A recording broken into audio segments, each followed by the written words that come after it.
All right. All right. So, Jim, reading from paper here. Hey, folks, this is Mike from the Battles of the First World War podcast. So we have something that we've never done here on the BFWWP before, and that is a roundtable discussion of the French Army during World War I with some of the best Great War historians in the field today. And this is going to be part one of at least a two-part series.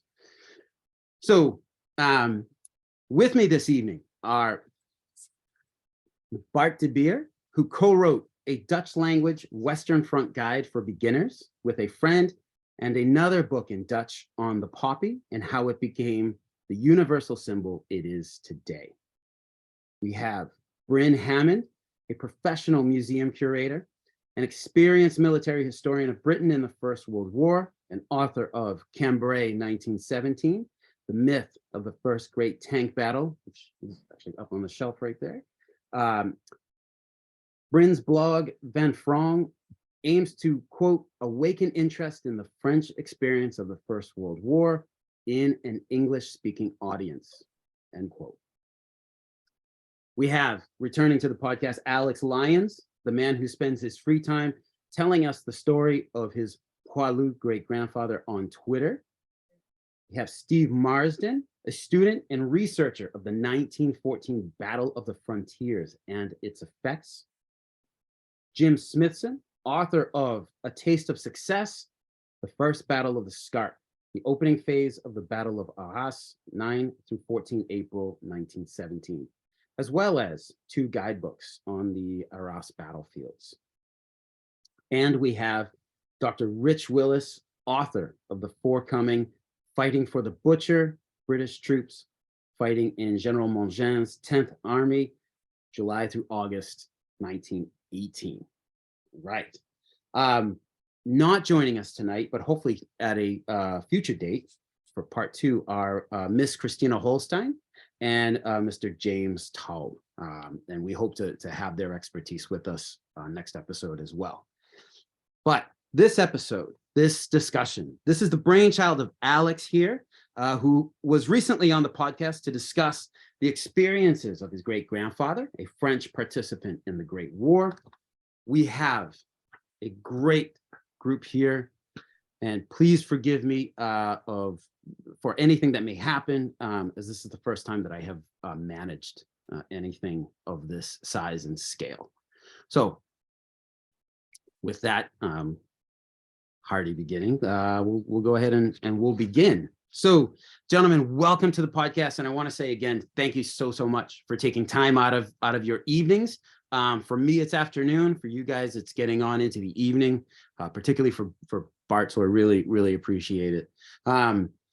So welcome, and we'll get into the first question here. So we're talking French Army during World War I. So what aspect of the French Army and its experience in the Great War interests you the most, and why? And I believe first up is Alex. Yeah, thanks very much. I'll keep it brief because I know the other gentlemen will want to prattle along for a long time. So for me, it's very much around the French soldier, i.e. the individual, about their daily routine. Again, there's obviously a reason why, because obviously with my great-grandfather and reading a lot about it, just immerses you in their daily routine, their daily life, understanding their pay, the leave that they seldomly got, the uniform, the inadequacies they had around that, around equipment, the conditions they endured, but also at the same time the vocabulary that came out of that period as well, in terms of all these weird and wonderful phrases and words, etc. So for me, it's all about that. It's about the individual soldier. As we said in the previous podcast, I dare not use the word poilu, but again, it's about the soldier themselves, their routine, their life, what they were doing. Yeah, I think it was the Van Franc blog. They were talking, Bryn, you had written about la système de, which kind of means like adapt, improvise, overcome, and like maybe we can get into that later on. but yeah, that whole language that's come out, and I have to apologize. I've used poilu my entire life, but like now on our last conversation, I know that like that wasn't even like the right thing to say. So it's not what they call themselves. So, but just out of I mean, it's one of these where it's the newspapers that create. It's like a lot of things these days. Even now, the newspapers created the whole movement around the usage of that word, and it stuck. I mean, there's a reason why it stuck, because, well, it worked very well. But them as individuals, they had so many other different ways of dressing each other. And I think that's also a good segue as well in regards to talking about dressing each other.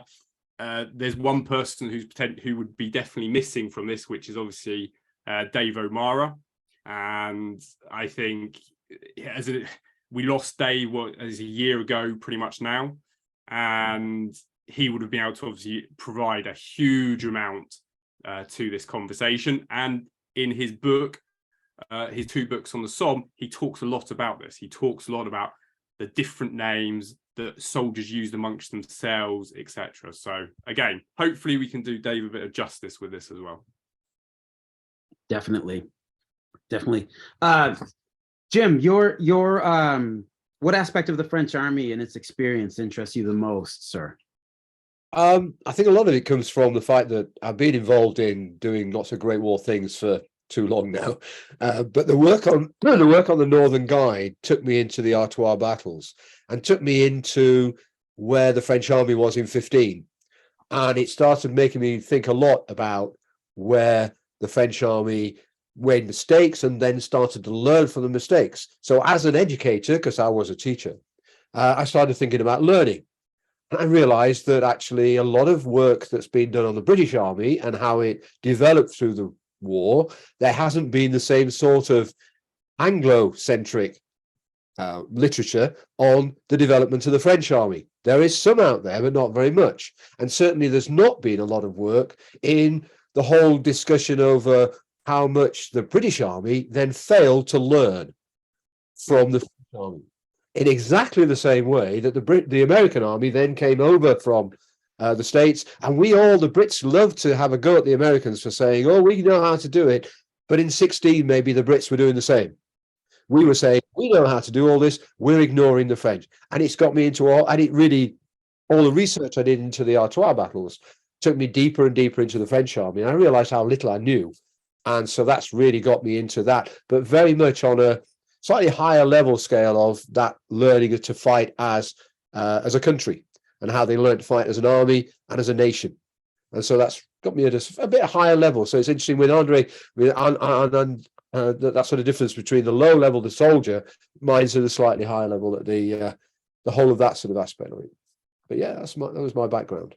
Oh, that's awesome. That's fantastic. And again, like there's so much about the French army that I think is during World War I that's closed off to English speakers. Like a lot of stuff just hasn't been translated yet, or ideally we would also learn French and close that gap. But until then, yeah, excellent. Steve, your aspect of the French army, sir.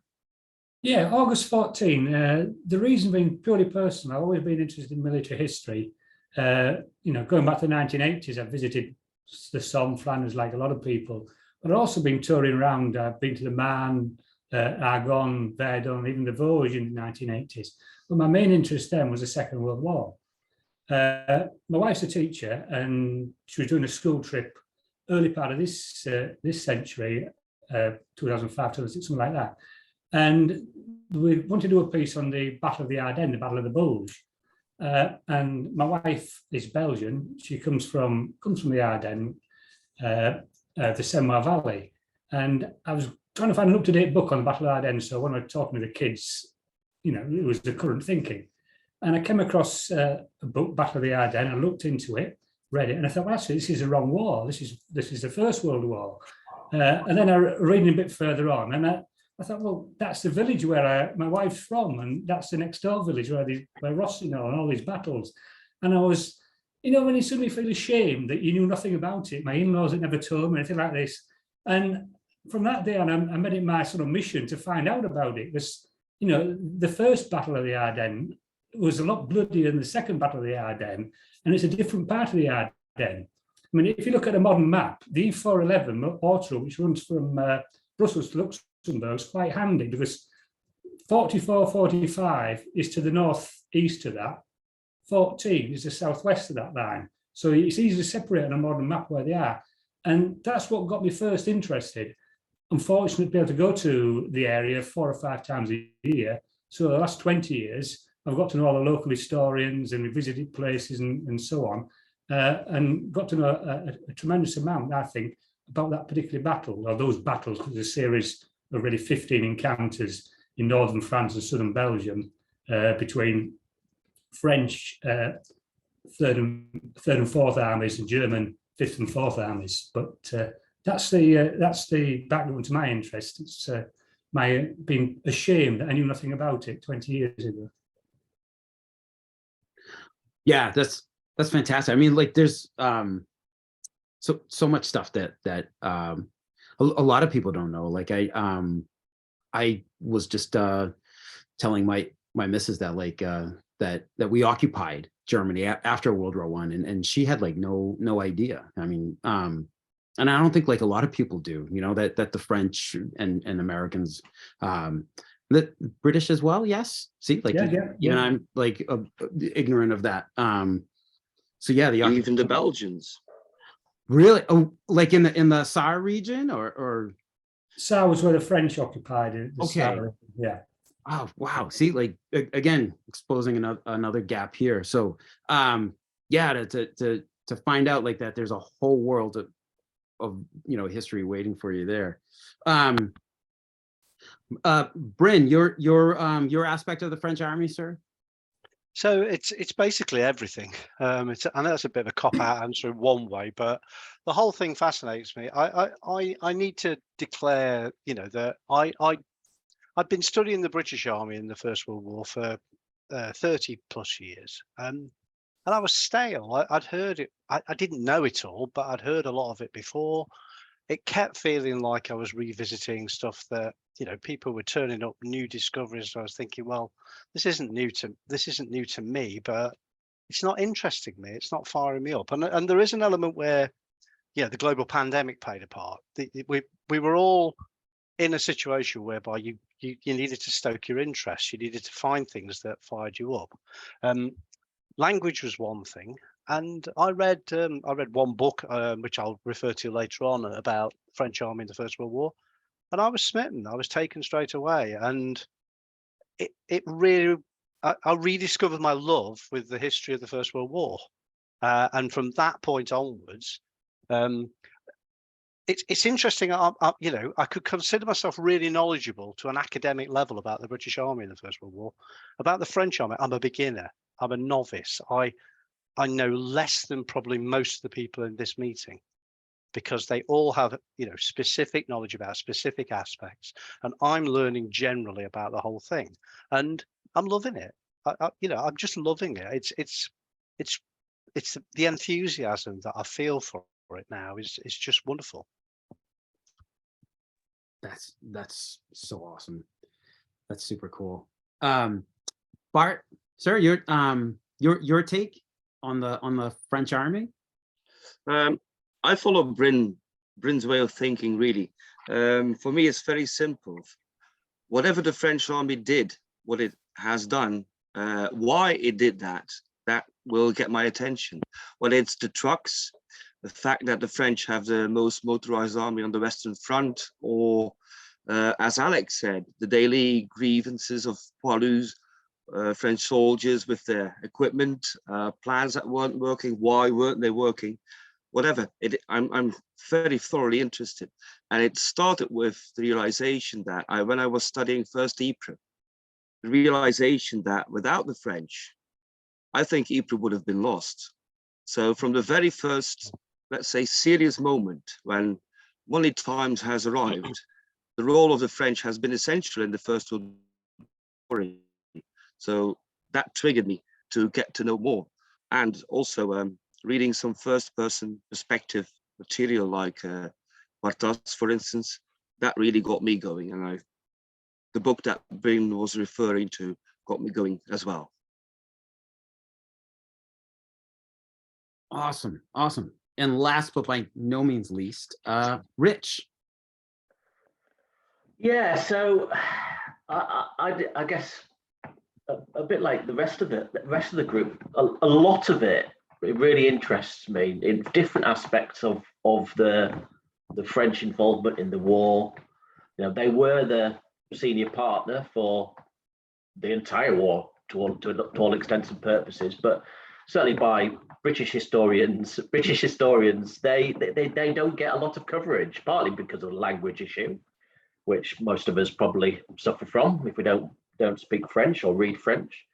There's a couple of aspects though that particularly piqued my interest. So it's mainly the period, I guess, 1917 onwards, particularly 1918 and the events of 1918,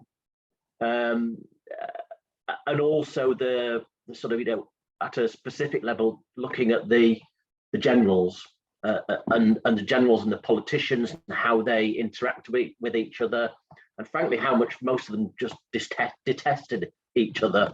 We're trying to get them sacked at many and all opportunities, some of them.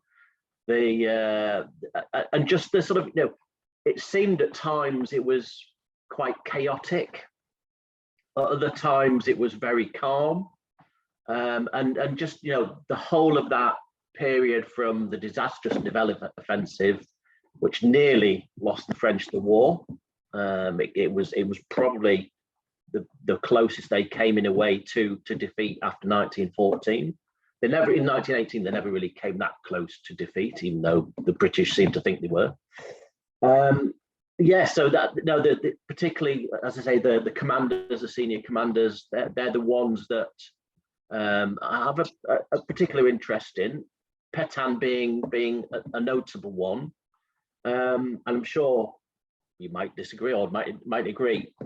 You're not allowed in some ways to have a positive opinion about Pétain because of what happened to him in the other war that we don't talk about. But actually, you know, he's an absolutely fascinating character, and certainly without him, France would have been in a terrible situation come the middle of 1917 onwards. And Jim's talked about this before. He probably wasn't the obvious candidate in many ways, but he was certainly the right candidate for that particular time. And so I've done quite a lot of reading about Pétain, and he's turning into an absolutely fascinating character. And I'll add to that as well. I think the whole Pétain thing is becoming more and more problematic in France, in that I was actually over the summer just going to some bookshops and actually just looking at certain books on Pétain.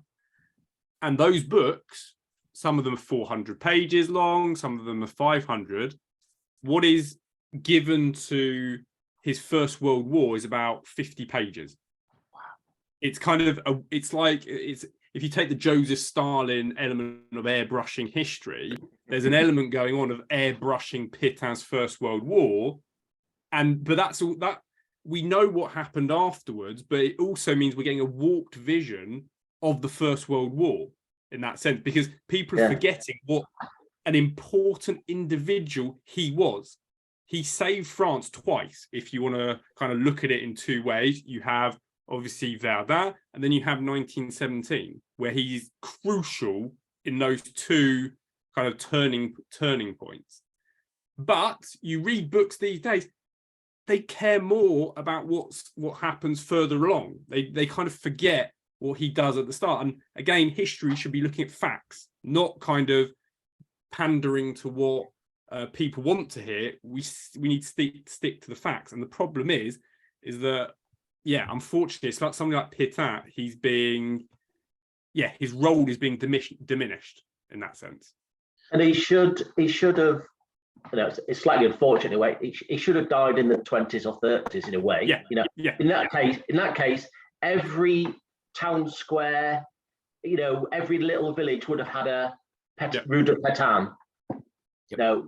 And there were a number of those done, but when it comes to Second World War, is what, late 70s, early 80s. My dad's 82. I wouldn't put him in charge of making a cup of tea, frankly. So let alone trying to save the French nation. And it was obviously, in a way, he was way too old at that point. But he sort of would deserve a really, really good revision, or a really good another look at his First World War career. There's a yeah, that's interesting. You guys are reminding me of a novel I read years ago where the main character dies at the end, and but then like the author wrote like he had made himself perfect by dying, like, which like that if Pétain had like passed away in 1928, like everybody would be like, oh my God, like he's just the best thing, and yeah, and there will be Rue de Pétain like everywhere in France. I don't know if you guys can answer this question or even address it, but and Alex, this might be more for you since or Bart as well, like since I believe your French skills are the strongest here, is like with diminishing Pétain's First World War experiences and just focusing on his Second World War and the Vichy regime, is that a way, and this is a total digression from the podcast, but like are they using Pétain as like the battlefield to fight out stuff that's going on today in France's world or in French domestic politics? Is it like well, if you support Pétain, then you are you're a right-wing Nazi collaborator, or and if you hate him, then you're a left-wing this or that. Is he just being used as an argument piece? What do you guys think? I mean, from my point of view, you've obviously got the whole element with Vichy France, and it gets wrapped up with the Front National, with the FN in France. Mm-hmm. I wouldn't even say that the younger generation in France even have a clue who Pétain is. I would even go probably that far to say that many of them just will only know him because of what happened with Vichy France. Yep. They won't really have that much of an insight. Actually, I was speaking to my wife only a couple of weeks ago about the whole element of what do they teach in French schools, i.e. is there a focus on the war? Because, for example, in the UK, there is a big focus on the 11th of November. But, for example, I did history for GCSE and also A-level, but I spent my time learning about the unification of Italy. Perfect for you, Mike. Also, US interwar years and communism in Russia. I did very little about that real period. And in France, I think there's an element that the First World War is remembered because of the 11th of November, because they've got a holiday. So there's a big kind of element to that. There's also, I think it probably is helpful, someone like Macron. Macron actually has a big, he's very interested within the First World War, which makes it basically all stems from Maurice Genevoix, who he's a big fan of. So there's also an element that with that, Macron has been a lot more, let's say, I don't want to say pro First World War, but there's been a lot more talked about, and obviously with the centenary and everything, there's been a lot of things that have been able to push that. But it's hard to reach out. I mean, I don't live in France, but obviously I go there often. I work in France, but I think Pétain is just a troubled character, and it's a bit like the First World War, honestly, in France, that it's kind of shunted off to one side is the best way to kind of describe it. I don't know if the others feel like that, but for me, it just feels as though, there was the First World War. They kind of seem to be a bit ashamed about it, but they shouldn't be. That's the thing, in my kind of thinking, because they could concentrate so much on the Second World War. The Second World War has such a massive, you go to any bookstore in France, it is all Second World War. There is very few books on the First World War. However, there are pockets of huge knowledge and great writing being done on the First World War, but just the general public, it's, yeah. But hopefully that's going to change. I mean, with Tirailleurs seems to be doing very well in France. So that's going to be great publicity just in general, even if the film has issues around the uniform. I thought I'd bring that up, but anyway. But but I think that will help. That will help. It's just all about, it's like we always say with everything. As long as people are talking about a subject, that's going to bring it back into popular domain. We can all say what we want about All Quiet on the Western Front. It was great. It was amazing. It was terrible, but it got people talking about the First World War. Yep. Yeah. And it's funny, like some of the best, in my opinion, some of the best French, some of the best World War I films have been French, like a Very Long Engagement. And I'm missing I'm going to mess up the name here, but I watched it coming back from France in 2021. Did Avoir les Hautes, like it just came out. It's the gentleman, he's a Gaulle Cassé, and he and his friend, they engage in a scam to like make World War I memorials, but really they're fleecing everybody out of their money. I'm going to try and find that name, but I thought that was an excellent film. And then there was, yeah. And then when I rewatched recently, which was great, is Croix de Bois, Les Croix de Bois. Oh, okay. It's an old school one. I mean, it's from I think it's 1932. I want to say it's excellent. I mean, it's just yeah. I know the one you're talking about. I think if I can just come in here in terms of, I spent a long time in Germany. I was 30 odd years in Germany. And the French and the Germans suffer from one particular thing when it comes to their history, and that is actually getting past the Second World War. Their thought processes. It dominates their politics, it dominates their philosophy so much for two totally different reasons in a way. One to do with Nazism, obviously on the German side, and how they, and then the French is to do with a little bit. It's a mixture of shame. It's a mixture of then the Vichy part of it, and the shame sort of mounts up. The shame of so sudden defeat in the same sort of way that they had the shame from 1870, 71, and then the actual shame of then almost siding with the Germans, and what that puts them in historical terms. So they can't get past that bit. It's almost as if it's a barrier. It is in Germany. You start talking about war in Germany, and immediately, if you start talking about, it's the First World War, it's not the same. I'm talking about the first. Oh no, it's war, and it's what a lot of people don't understand today about their attitude to the Ukraine and everything. The Germans have an incredible psyche about war generally, and it comes from the Second World War. It's really difficult to get through. And Andy's right. There are pockets of people who are fascinated and thrilled by it. They have an immense respect for the fallen of the First World War. And I would say even more than we do, even though we have this whole great thing about the Commonwealth War Graves and all the rest of it, and all the cemeteries and everything. When it comes to the respect for those who fell in the First World War, who were wounded and everything, they have a massive respect for that. So it's all concentrated, as Andy said, on the November of the other. It's all concentrated around the period of remembrance. And then for the rest of the year, it's sort of, well, that's not relevant now. Lots of other things. And I know the people around the house in Arras where I have, I mean, the farmers there are always intrigued when I'm out there.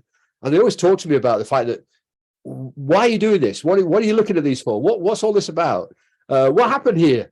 And they're interested, but only because some strange Brit is wandering their fields and wandering around the place, looking a bit lost and staring at maps and then staring at the distance. And they're thinking, what is he on? But I really think it's very similar for different reasons between the German, very similar between Germans and French. Wow. That's why Pétain can't be talked about, because he belongs to that first part. Then they can't get there. So you can't write about Pétain because it's blocked by the Second World War. But yes, there needs to be some work on him, and there isn't really a good book in English. I don't know, Andy, whether there is one in French or not. I don't know. On Pétain, just in the Great War, because they just get lost in the fact that whatever happens afterwards. Oh, fascinating. Just to I guess we should probably bring it back to World War One. I did find the name of that film. It's called Au revoir la haute, and then in English it's called See You Up There. So I don't know if any of you guys have seen it, but I thought that was pretty excellent. But also to bring it back to the discussion here, like it's interesting that like World War One is largely seems forgotten both to the French people, because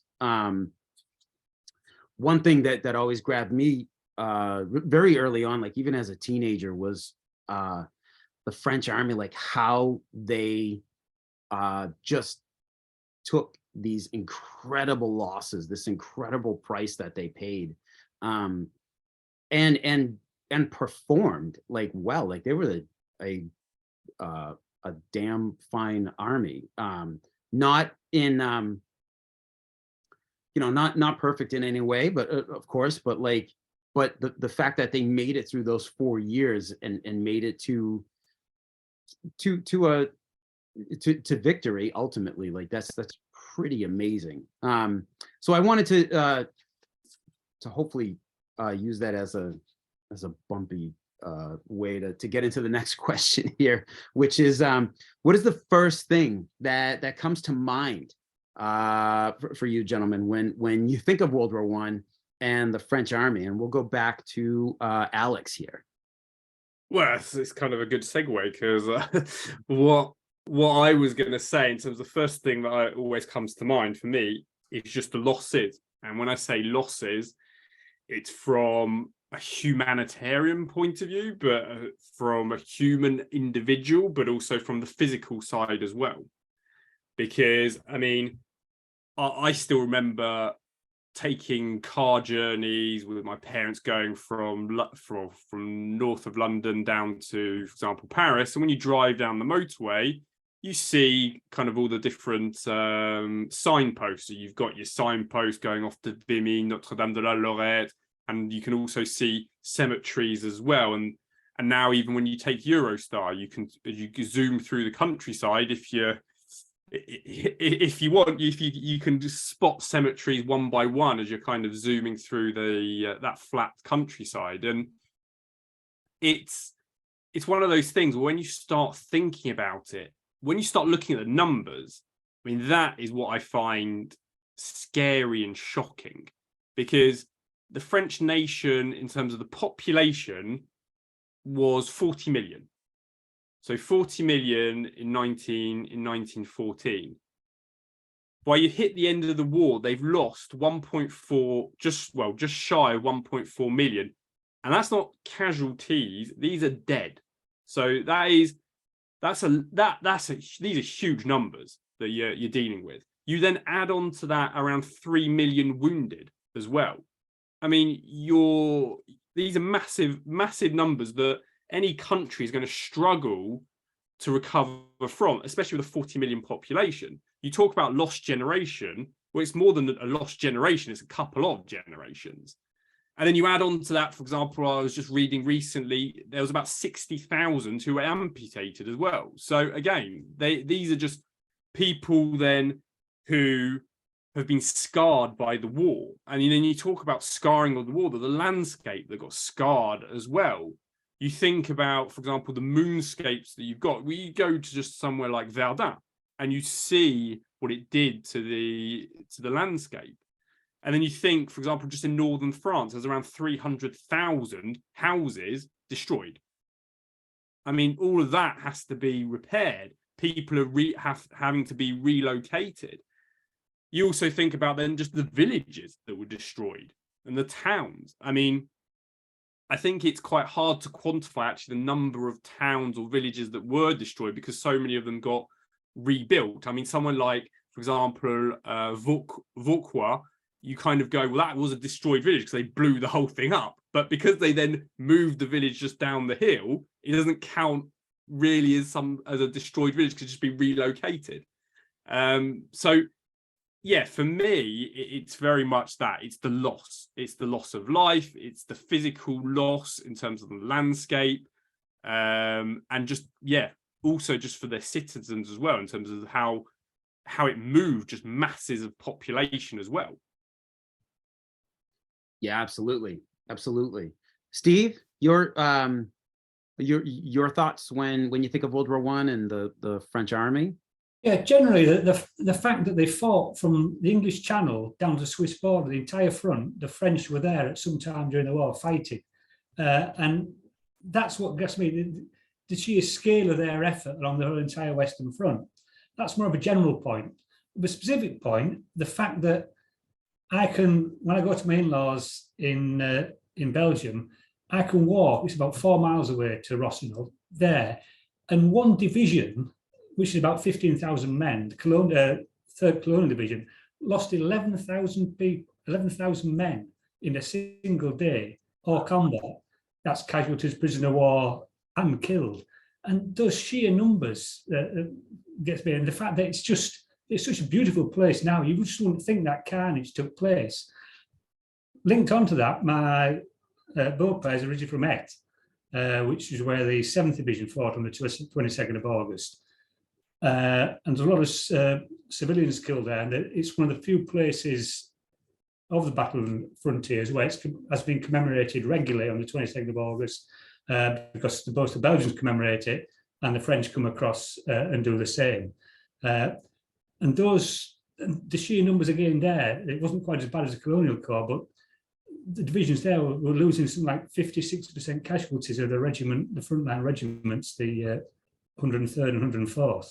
And it just brings it home to you that these are places, you know, I'm a wedding reception up the hill in the tour, down the bottom of the hill, you know, 5 o'clock in the morning, the first of the hussars came off his horse, dislocated his shoulder. That was the first casualty, something innocuous like that. Late, by the end of the day, they'd lost so many men, and, you know, the same place, 90 odd years, 100 years later, I'm having a wedding reception, enjoying myself, and blissfully aware of this carnage that took place in the environment. Yeah, it's hard to believe. Hard to believe. Awesome. I'm gonna switch up a little bit. Rich, your ideas, because I think your focus is more like towards late war, correct? Yeah, it is. I mean, it's an interesting one because there's so many things you can think of, and different periods, and, you know, different events and different people. But yeah. So like I say, yeah, my interest is mainly the second third, or the third of the war, 1718. But similarly, you know, they were still taking a huge amount of the overall effort. They still had the vast majority of the front, even through till very well into 1918. They still had a huge proportion of the front, but also the mechanization and the advancement of the French army. It was nothing short of remarkable, really. And you know, those are the sort of things that I sort of, you know, comes to the front of my mind. But also, you know, when you travel and visit there, you know, you go through every little tiny village, every town, and there's, you know, a bit like the UK in many ways, there's a war memorial of some sort there. Just the huge number of names that are listed on that war memorial. And, you know, sometimes you see as well, which it really brings it home to you, some of the civilians that were killed there in some of those villages. And some of the villages, there's quite a lot of civilians killed. Others, there's just a handful. But again, it sort of takes you back to the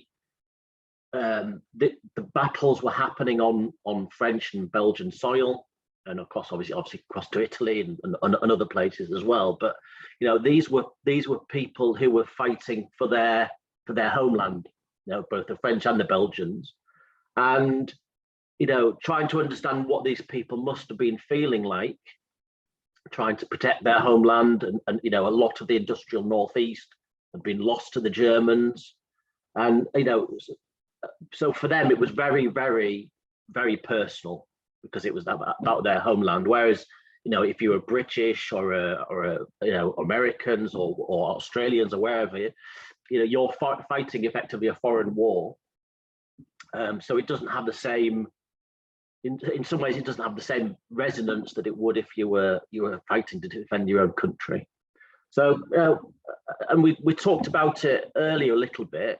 I do find it a little bit disappointing in some ways that there's no equivalent of the Western Front Association or the Great War Group or there is an equivalent of the Great War Forum, which is an online forum in France. And it doesn't seem, there's a lot of interest in the Great War from the English-speaking world. What's the WFA's got? What, 5,000-6,000 members worldwide? And some of those will be French and in France. But you would expect, well, me on a personal level, I sort of expect the French to be a little bit more interested in the war, and Jim's talked about that, and Alex as well has talked about that, and so to me, it's one of the things that when I think about the French army is,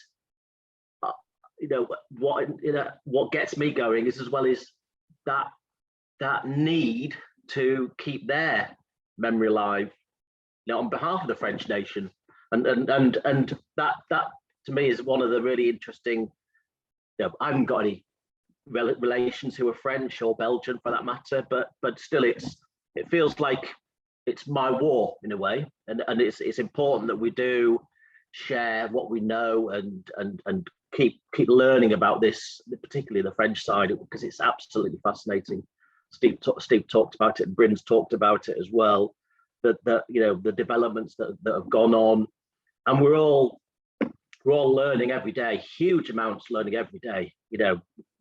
We probably only scratch the surface between the sort of six of us here, but we're probably almost at the forefront of the research as well, and the knowledge gain. Even though we know so little, it's not a huge population of people who are interested, writing about it, researching about the French army.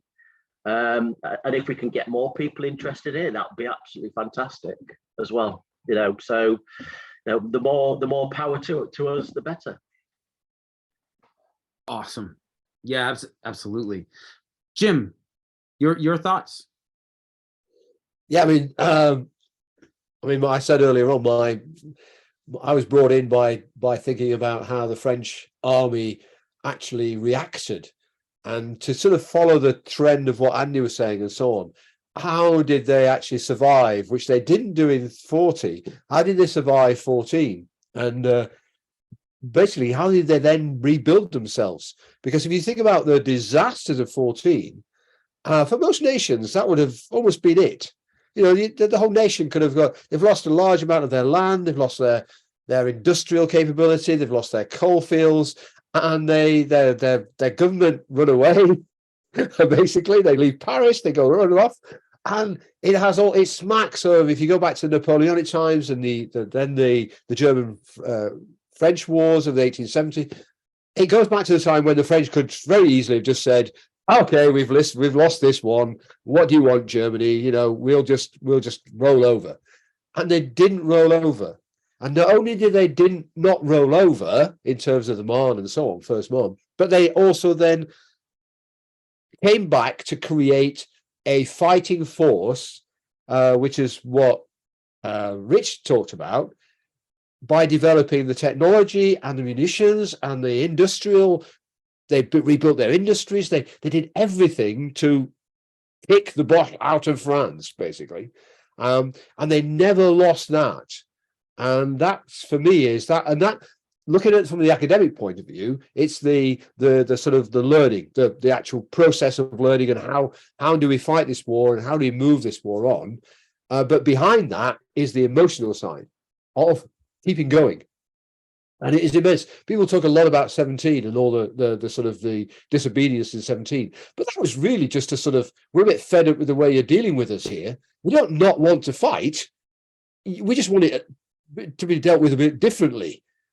Just don't tell us not, just don't let us go and leave. Just give us a bit more wine, whatever. Just treat us a bit better, and we'll then go back and fight. And 18, for me, that's something that has to be thrown down the throat of a lot of Anglophilic historians.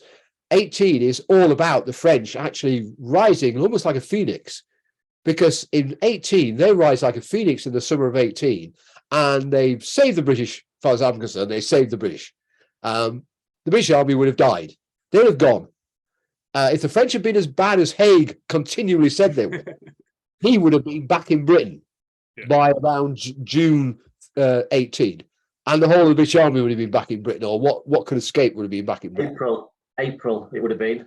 Well, even earlier. Okay, I was giving the benefit of the doubt. But if it hadn't been for the French actually somehow clawing themselves back from again, how many times? That's the other thing. How many times did the French claw themselves back? And they didn't just do it in terms of morale. They did it in terms of intellectual processes of how do we fight this war. And that's what really fascinates me. Their move towards creating the air division, creating the artillery pool, pooling the actual military thinking behind, we've not just got to survive this war, we've got to win it. And that's those two parts, the emotional part of surviving and keeping going, and then the technical side of, but how do we do that? And they managed to do most of those, and people don't realize that. And that's what really, it's like being said by everybody so far about the fact that we don't accept that in the Anglo-centric world. We tend to think of it as we just throw them off, and we don't realize what they did. And that's for me as a central driving force for me now on getting out. And really going back to what Richard said about it, I think what we could be starting to do is create an Anglophilic set of history of the French army, which we'll have to translate into French. We'll have to send them all to France and actually populate the French bookstores with books about their army, or written by Englishmen or American or Belgians or whatever. Yeah. Well, I mean, I did have a thought. I was like, oh, like, so as you gentlemen were speaking here, like, I was just thinking like, oh, wouldn't that be cool to like write the book on Pétain? And then the lack of a Western Front Association for the French. I was like, oh, wouldn't that be nice to like be the person to start it? But like, I don't know how they'd accept like an American, or I might need some British help. The reason why they don't have an association in France is because they're very siloed. Is the way I would look at it. So if you look at, you've got people, so you take someone like the Chemin des Dames, the Caveau des Dragons. They do a lot of great conferences and a lot of great kind of different speeches and invite a lot of people along. Then you've got Verdun, the Museum of Verdun, the Mémorial de Verdun. They do exactly the same thing.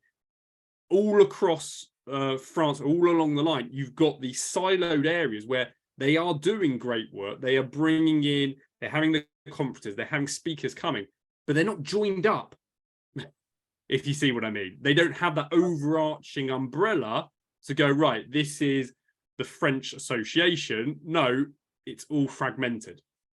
No, I'd take that further north, and the whole area of the Artois has quite a biggish group of people who are very interested and very knowledgeable about all the battles, because people have views. And then you go to Loos, which has its own organization. It has a little museum, which is not open all the time. You have to ask to be let in there. And they know everything about that, and they have walks up on the battlefields every year around the anniversary of the battles of Loos. The British battles of Loos, they go marching out there. This is not the French battles of Loos. They actually go out for the British battles of Loos. And so, and Alex has got it perfectly. They all love their own little area because it's part of their own local history. They're a bunch of local historians, local military historians, and anybody tries to pull them together, and it's like, why? You basically get pourquoi? What? Why? Wow. What? Yeah. Why should we? I'm not interested in Verdun. Yeah. They literally would say that to you. I'm not interested in Verdun. I'm not interested in the Shamanda Dam. That's somebody else's. That. The only thing that runs contrary to what we've been saying about the lack of interest or that is that in the UK, and I presume in America, there's no particularly magazine that comes out in the First World War. You may have the Western Front Journal or Salient Points or whatever. You go to France, look in the supermarket, there's 2 or 3 magazines on the First World War. Yeah, it's contrary what we're, you know, so There's a reason for that, there. is because in France, technology is 5 to 10 years behind the curve. So, for example, in France, they're still very much in the magazine generation. They love their magazines, but you then take what's going on with the podcasting world. So, the podcasting world. Look at the number of podcasts you have on the First World War, Second World War in the English language. Go and have a look how many there are in French. You're going to be, the number starts with a big fat 0. Well, it's not the technology really, Andy, because I mean they're far further ahead than the UK with fibre, as far as I'm. But I think it's a reticence to want to adopt it. I mean, there's people that I've met out there in the battlefield, and these people, as you say, huge amounts of knowledge. They'll take you to places which you would never be able to find. But it's kind of like, yeah, it's kind of like, okay, well, are you telling other people about this? And it's like, well, I go on the 1418 forum and I write some posts on there, and for them, it's that's their centralized point, is basically that 1418 forum. When if you think about it, if you started getting all those silos together, speaking on podcasts together, just having a chat, that's really what a podcast is. It's having a chat, but recorded. Wow. You'd have a real great source of information. But going back to what you said, Steve, in terms of magazines, remember there are at least 5 magazines on Napoleon. There are 2 magazines on Napoleon III. I mean, why? So isn't there one magazine just on tanks as well in France, from what I remember? And the Blinder magazine, yeah. I mean, I think we have that in the UK, but you're right. It's an interesting one, Steve. That 1418 it seems to survive, so it must have a reasonable circulation, but. But that's the problem. It's circulated around all the people around France, so all belong to all these little groups. We'll all go and buy their 14 to 18 and read it, but yeah, nobody seems to be able to say, "Let's get together. Let's have a national." So it is weird. Yeah, Interesting. Bart, what's your take on this? Do you agree, disagree, or and what's when I guess a 2-part for you, sir, is that and you know when you think of World War I in France, like what do you think of? Well, obviously, I recognize quite a lot of what the gentleman be speaking about. I mean, what Jim said about the and other people about the huge French losses. But for me, the place that epitomizes it all will forever be Verdun. That's where getting to know the French side of the First World War started for me. Visit the place quite often. And if you start there from what the French have been suffering there, and you take it to what Jim said, how they reinvented themselves and stood up victoriously by 1918, that's a true miracle, which doesn't get the attention it deserves, I think. Yeah, and you made Bart, I saw that in our communal document here that you made a reference to the unrespected generation. Well, yes, because me too, in getting into contact, let's say day-to-day contact with common French people that you would meet in a supermarket while you're fetching lunch or something. And if you start to talk about people about the First World War, for instance, people who live on the Somme, quite a lot actually, and that was quite shocking for me in the beginning. Just, they pull up their shoulders. For me, well, obviously, when you're quite passionate about the First World War, that's a quite a heavy blow to take, really. I mean, how can you not be interested? Is what's going on around in my mind. But I can understand, but still, I've got the impression, and perhaps that has something to do with the fact that these silos haven't been able to link up, that the number of people who, for some or other reason, are not particularly interested in the First World War, especially among the younger generation, is big. And I'd say bigger than in Flanders, for instance. If you raise, I'm a history teacher, if you raise the subject in class, let's say half of your pupils on average, will give you that look, telling you, you could tell me more about this. I've got the impression that in France, that number is, well, lower. I don't know if I should say significantly lower, but lower. And I regret that in a certain way. Gotcha. I understand. Also, like this profession has been coming up a lot in the conversation this evening. So a quick show of hands, who here is either a teacher or married to one or somewhat related to one? Wow. Amazing. Married to one, would never be one. Yeah. Exactly the same answer for me. Married to one, yeah. It's not that bad, guys. It's really not that bad. It's actually like, all right. So I rarely talk about work, but like my students asked me, they're like, do you like your job? And I'm like, of course I do. And they're like, why? Like, I was like, because like I like never know what the hell you kids are going to give me on a day-to-day basis. And I just find that exciting. Like I'm here for it. And so that's awesome. I love this. I didn't realize this at the beginning of the conversation. So we need to go to Bryn, who thank you, sir, for waiting. What do you think of when we get to World War I and when we think of World War I and the French army? I've got to say that most people have already covered most of the stuff that I would say. So bless you all for coming across with those things. I think I specifically said I thought it was the French army is misunderstood, misrepresented, and perceived inextricably and wrongly through the lens of the same institution in the Second World War. It slews everything. Just a couple of observations on things that people have said today. Nobody's mentioned about the family history aspect of what seems to be driving a lot of interest in the First World War. There's very much a lot of stuff that's about individual soldiers and their experience. And there was a big effort during the centenary to digitize a lot of sources that help with that, from not just from the central sort of repositories of information, but from each of the archives of the department. And overall, I feel like we're benefiting a lot from that process having gone on. So if you want me to answer it another way, it's sort of like the French army of the First World War has suddenly become a more accessible institution. You can start to get at the source information, which might help you write the book that you want to write about the French army in the First World War. Not with the regimental histories, the journals, the war diaries, if you like, for each of the units. They're all much more available than they were before. And although, I spoke to Alex before. Or we exchanged messages before this meeting about I wanted some advice about going to Vincennes at some point. You're not going to really get away with, if you want to do really serious research, without getting at documents that aren't digitized yet.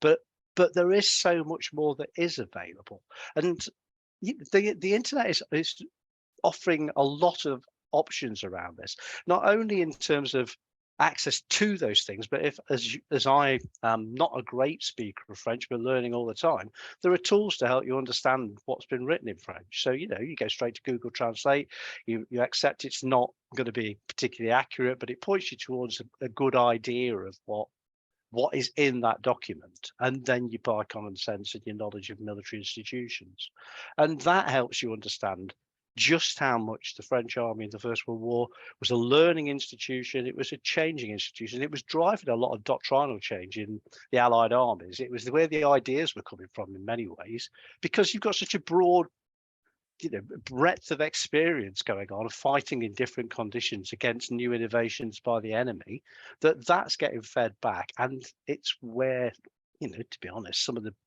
British innovations come from. You know, they don't come as a starting point for the British Army. They're nicked from the French.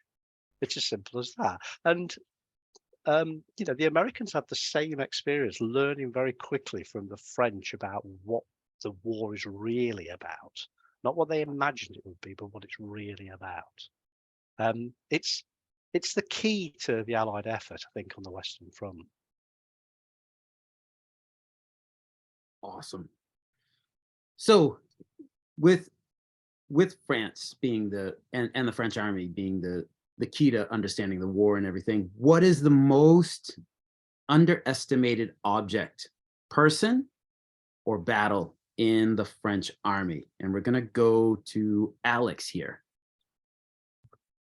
So I decided to take this. I've got put it as a two-parter. So one which is kind of very much at the bottom of the run, and one which is right at the top of the run. So we'll start off right at the bottom, and then we'll go to the top, and you'll see what I mean when I start talking about it. So the first one is talking about the postman. So very much when you say underestimated, it's underestimated because they're not spoken about now, but back then they were hugely estimated by the troops, by the army, etc. So these people were basically your military policemen, postmen, and they had the nickname of the Wagenmeister or Wagenmeister, which comes from the German to mean bag handler. And what were these people? Well, ultimately, they were the morale of your regiment, of your units, etc. Why? Because if these individuals weren't receiving their posts, getting their parcels, that became a problem. And as I've spoken about previously, that then you could draw a line between post arriving and not arriving, and the kind of the tone of letters, etc., and morale going down. But these individuals as well, it was a very dangerous job. Let's not forget that these people were moving from the rear to the front lines. These people also were hanging out in the front lines. These people didn't have a rifle, but that did not mean that they were underestimated or looked down on by the troops. Actually, it was quite the opposite. They were seen as being kind of a little mascot in that sense. Of they all knew what time this individual would be turning up, because for all of them, they knew the time of the postman's arrival. These people, they had their own little kind of, I don't want to call it a post office, but it was kind of like a little hut that they would have in their second line. And that would also be an area that people congregate and chat and have discussions. So again, it's this whole morale element. There's also a phrase that has kind of, from the First World War, has carried on in France, which is called boum, voilà le facteur. So boom, i.e. the bang, i.e. you've got that impression where it came from was maybe, oh, it's a letter that's coming through somebody's letterbox. Well, no, actually, it comes from the First World War, where often when the postman turned up was when the daily bombardment would start. So that's the boom side. It's actually to do with the bombardment. So the German daily hate, I guess, like, yeah. So it's kind of strange. Again, it's that language element in terms of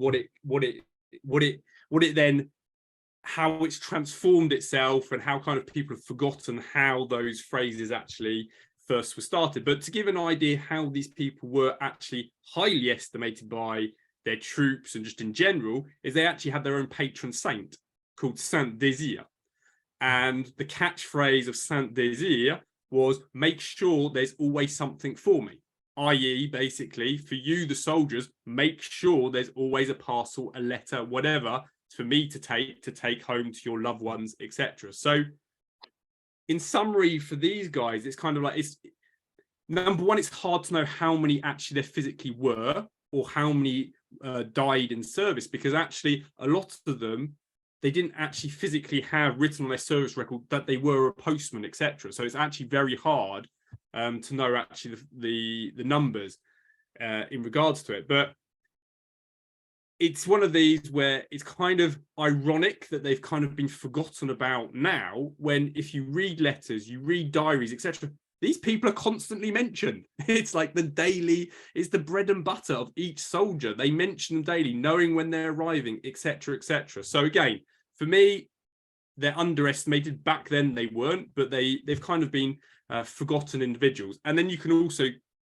kind of cycle backwards and go the whole postal service as well, because that also, you could do a whole episode just about the postal service and how they stepped up to really go from where they were in 1914 in a total mess to be able to provide a more regular service than the Royal Mail. Sorry, did I just say that? And then we can then jump forward to my second one, which is Joffre. It's a bit of a weird one to go. Why would you say Joseph Joffre is underestimated individual? Well, I feel he is, because of the persona that you mentioned Joffre, and everyone goes, "Oh, Papa Joffre. Oh, he used to like to sleep and he used to like to eat," is kind of the reaction you often get. And I think that's something which is not really what people should be thinking. Number one, if you kind of look at Joffre, where he came from, this guy was an engineer. So that's something that people don't really kind of either remember or think about, that he's an engineer. So he's appointed in 1911 head of the army. The reality is that he was only appointed because he was a safe pair of hands. He was just seen as a safe pair of hands by the politicians. Everything in France always goes towards the political side, making sure they are not a royalist, they are not this, etc., etc. So he was just seen as a safe pair of hands. If it'd been 1914, they would never have appointed Joffre. Never. They're never in a million years would he have got the job. But because it was 1911, he got the job. And then if you look at that, even just before we start going into the war, I've mentioned it before, but his change in regards to the military service in July 1913 is hugely important, i.e. increasing it from 2 to 3 years, added a large chunk of men in service ready to fight in August 1914. And that can't be underestimated. At the same time, heavy artillery, he saw that heavy artillery was an issue in terms of, well, they didn't have as much as Germany and it wasn't as good.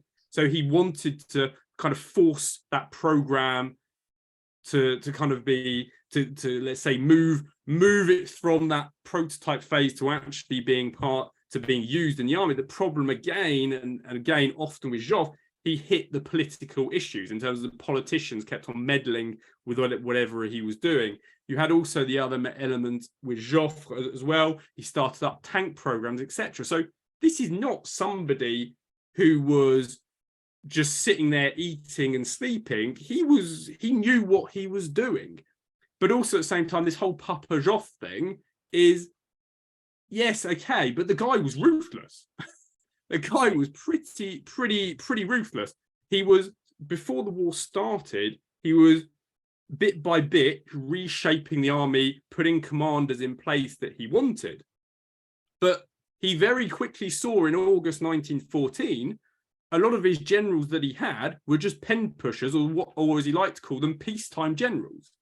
So, I mean, there's something I read recently, between August 14 and December 14, they sacked 162 generals and colonels in the French army.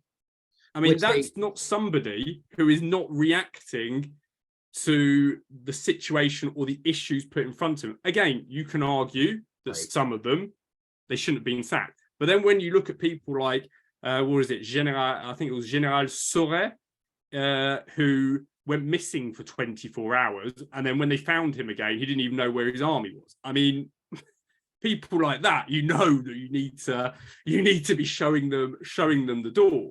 But limoges as the word. Yeah, point, right? So it's good. It when you look at that, and then you also think that, and again, this comes back to something we just said earlier about the French army and learning.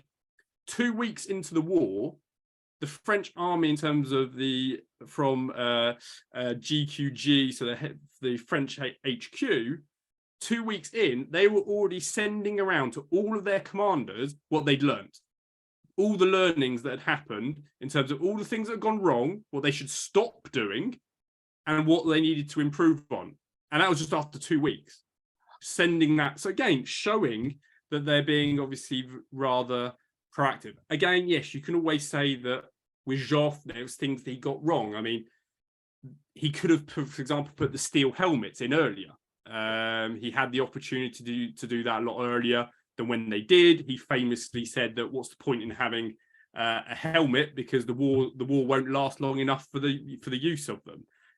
You can also say his feud that he had with Gallieni didn't really kind of help things as well. But the reality is he was the right man at the right time.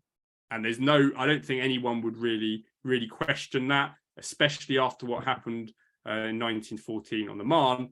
But ultimately, I just think he's one of these individuals that gets very much overlooked. You think French generals, most people straight away go for Foch, just because he was there at the end game, rather than the guy who was there at the start, when actually things could have gone very, very wrong. That's fascinating, man. So a couple of things, Alex, like you and I are gonna clearly have to do a discussion episode on the French postal system during World War I. And on Joffre, like this is the first time that that me personally that I've seen this view of Joffre, and I've always looked at it as the Papa Joffre way, and I grudgingly have to look at him differently now. Like, all right. I don't know. It'd be interesting what the others on here feel as well. But for me, that's the kind of how he's been painted, and I think he didn't help post-war. Didn't help as well with someone like Joffre. But yeah, it'd be interesting to hear what the others feel as well. Yeah, absolutely. Please, anyone. Yeah, Joffre took over, as Alex says, 1911 after the Second Moroccan crisis, and he realised the state of the French army. But between 1911 and August 14, he's got 3 years to change everything. He put things in place, but the bottom line is the French army wasn't ready in 14. That's not Joffre's fault. It's the fact that the war came when it did. Yeah. I mean, there's all sorts of things like the key French formation is the Army Corps. France is divided into 21 or 22 military regions. Each produces an Army Corps.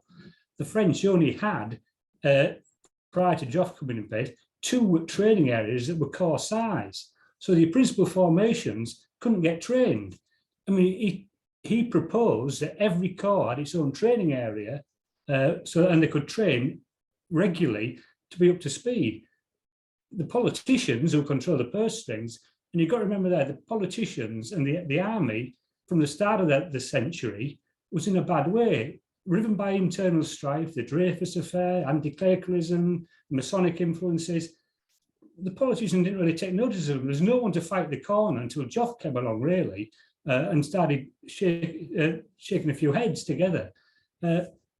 All sorts of things were passed, but never came to being because the politicians prevaricated, and it's them that produced the money to provide all these sort of things. And they were, in the area of the Belle Epoque, who's going to spend money on the army when they're bickering among themselves and things like that? Politicians look after the people that elect them, and they spend money on other things. Joffre was the first person to come along and say, right, look at the German army. They're, up until 1900, we were ahead of them. Now they're pulling away from us. We need to do something. And Joffre was a man that did that, or started doing that. I find it interesting that when we're talking about Joffre's ruthlessness, nobody's focusing on the fact that he set the tone for the French army in the latter part of 1914, when it was summary executions for anybody who didn't obey orders instantly. And he owned that. He drove that process from the top. And I think it's understandable in many ways. France was in a crisis and the army was needed to act in the way that he wanted. He wanted absolute control of that army. But it does lead to these situations where, you know, people are just shot basically for without really any play a court martial. There's just a draconian regime running through the French army at that point, which comes from the very top.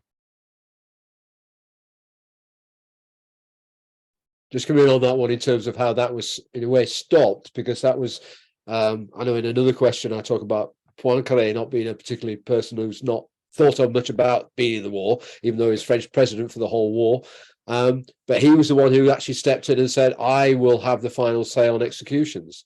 And the sort of general diminishing of actual carried out executions that through 1915 was a lot to do with the fact that he would refuse around 90% of the proposed executions. He basically stopped all of those. So yeah, and on the Joffre one, I mean, I'm not as enthusiastic maybe as Alex is about him as a person and as a leader. I think in 1914 he was the right man on the spot, because he didn't panic. He didn't do what many generals would have done and probably just lost it at that point. I mean, you've got to go right. You've got to even seasons people all the way through the war. I mean, Hager was lost it in 18. He was very near to losing it. And there you are in a very novel situation in 1914, and suddenly everybody's retreating like anything, and he doesn't just retreat and then keep retreating and think, well, what am I going to do? He plans how it's going to be rebuffed and keeps his nerve, and that's what they needed. So I'm really with Alex there in terms of he was the man for the moment at that particular point in time. I think then when you get into 1915, less so. And through into 1915 and 16, I think his total domination of the politics of the war, I think, was too great.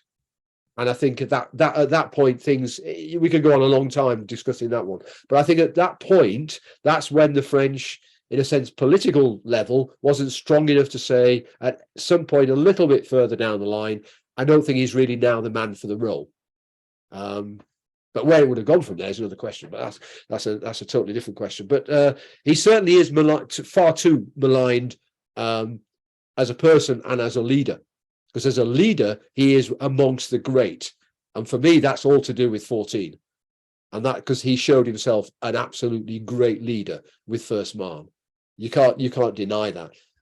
Other elements of his leadership you can put into question, but that was him at his very, very best.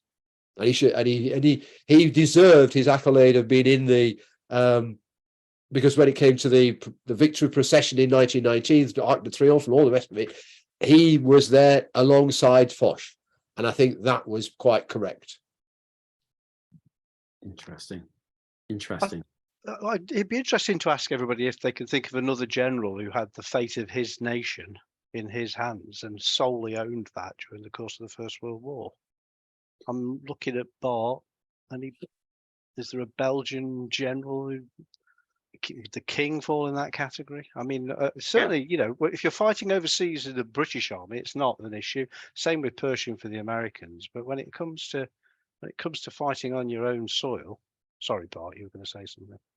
No, all attention goes to the big boss, the big chief, which was the king, but which is an element that is certainly underestimated, is his staff. Look, the generals of his staff. I have the impression, but I haven't really looked into this quite deep, but I have the impression that he followed examples from other armies in how should I organize my staff. And then, well, logistically, I think he had the easiest part of them all. Everything that came from the Channel coast went far up north.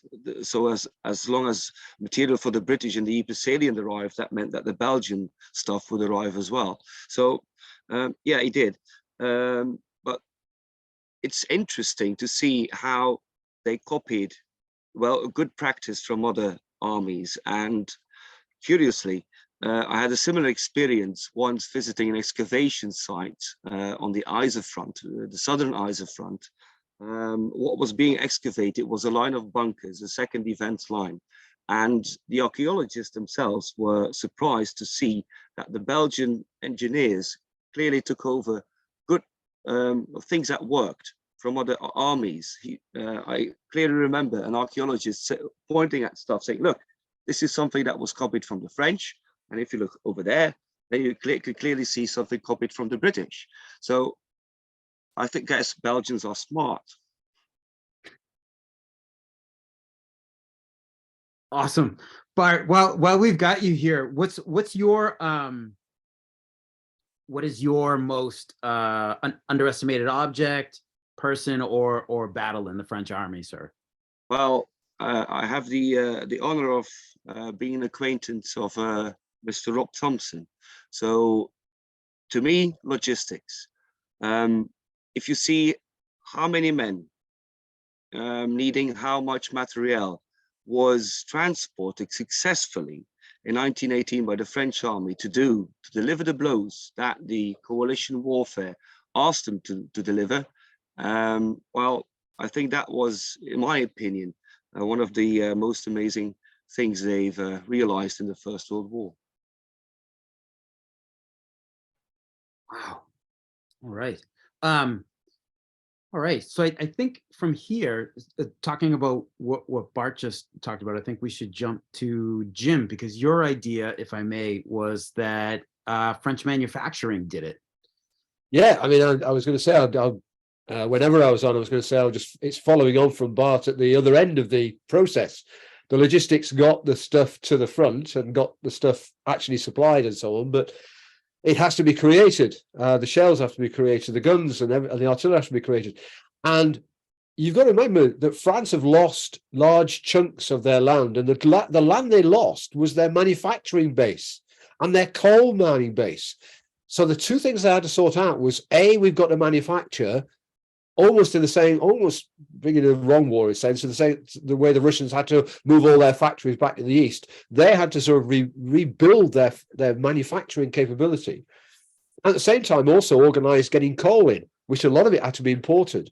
But there's a whole financial and logistics complication to that as well, which goes with shipping and all that. And there's all that. The logistics then goes to the other side of the logistics of actually getting the raw materials into France to do the manufacturing that they did.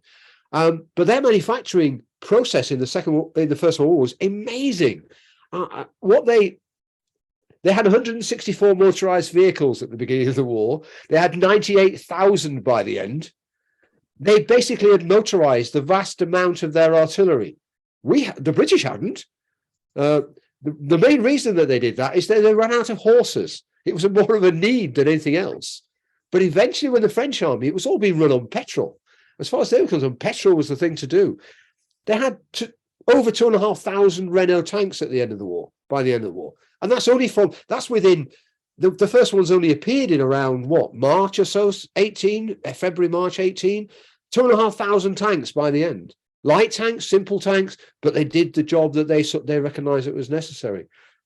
That you can throw statistics out like that about what they are able to do. But that, and people talked earlier on about the fact that they actually were able to move it's about Joffre wanting the artillery. He wanted it.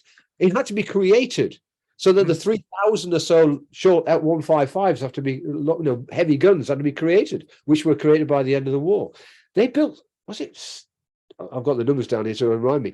They got 27,000 75s. The 75, the field artillery. They only had about 9,000 at the beginning of the war. They only had about 9,000 at the end of the war. They had to create 75,000 because that was how many they lost during the war. That's the replacement process. But at least they kept the 75s in process and there. And then interesting, most of them from a British and everything else point of view, Renault created 92,000 air engines, a quarter of which went to other people, not to the French. 12,000 air engines went to the British.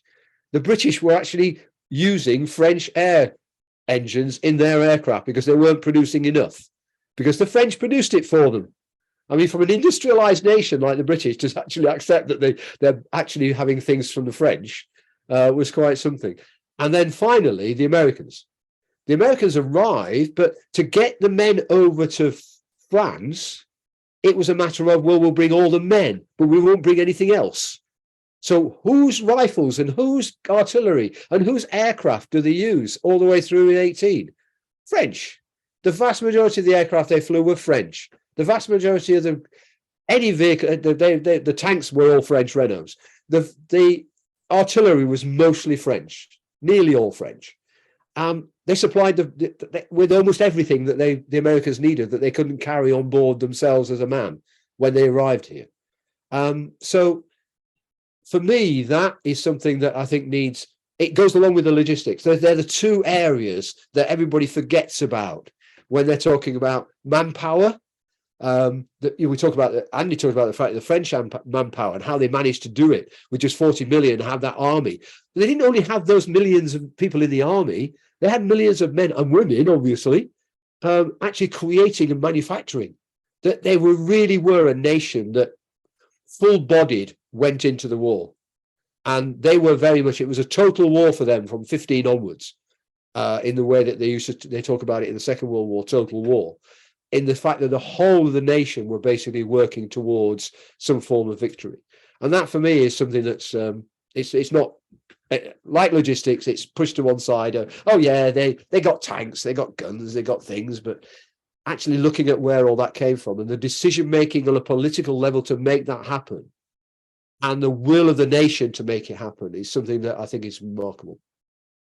Yeah, just to back up what Jim's saying about the loss of production, it's not just the coal.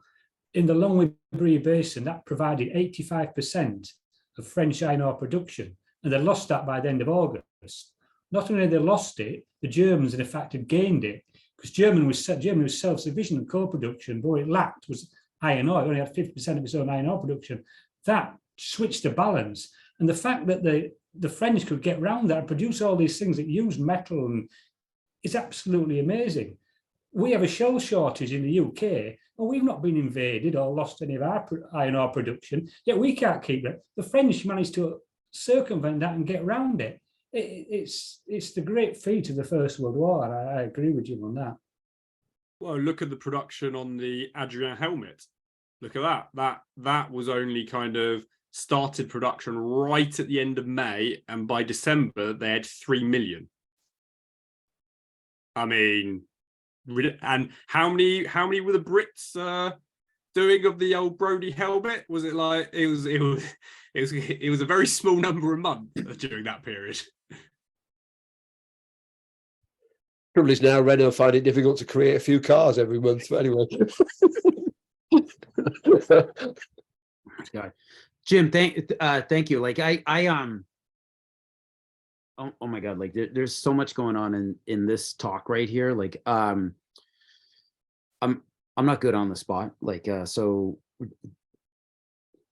I'll have some comments like later on, probably tomorrow. And also I think that Calvados is like really going to work. So but there's just so much that's happening here. That's fantastic. So I want to go from your talking about the French manufacturing. I'd like to go to Rich, who actually brings up the fact that for him, the most underestimated object are two objects: the 75 millimeter cannon and the Renault FT tank, as well as the Battle of the Soissonnais and the Ourcq. After Rich, I'd like to go to Steve, if you could. I know you had some things to add on to Rich's comments, and then to Bryn, if that's okay. So, Rich, if you would tell us about the French 75 and the yeah. So I mean, I was going to interrupt Jim when he was going on about the French 75 when he started. You stealing my thunder, Jim. But it was and remains an incredible gun, innovative of its time. It was a 19th century gun, effectively. It was right up towards the very end of the 1800s. But it could fire almost as rapidly as the infantry. It could. I did a bit of research on it, but it could do 15 aimed rounds a minute, not for very long.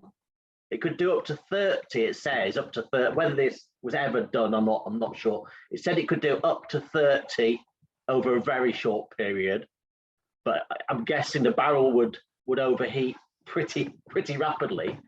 But it was certainly one that the Germans really feared it. They didn't like it at all.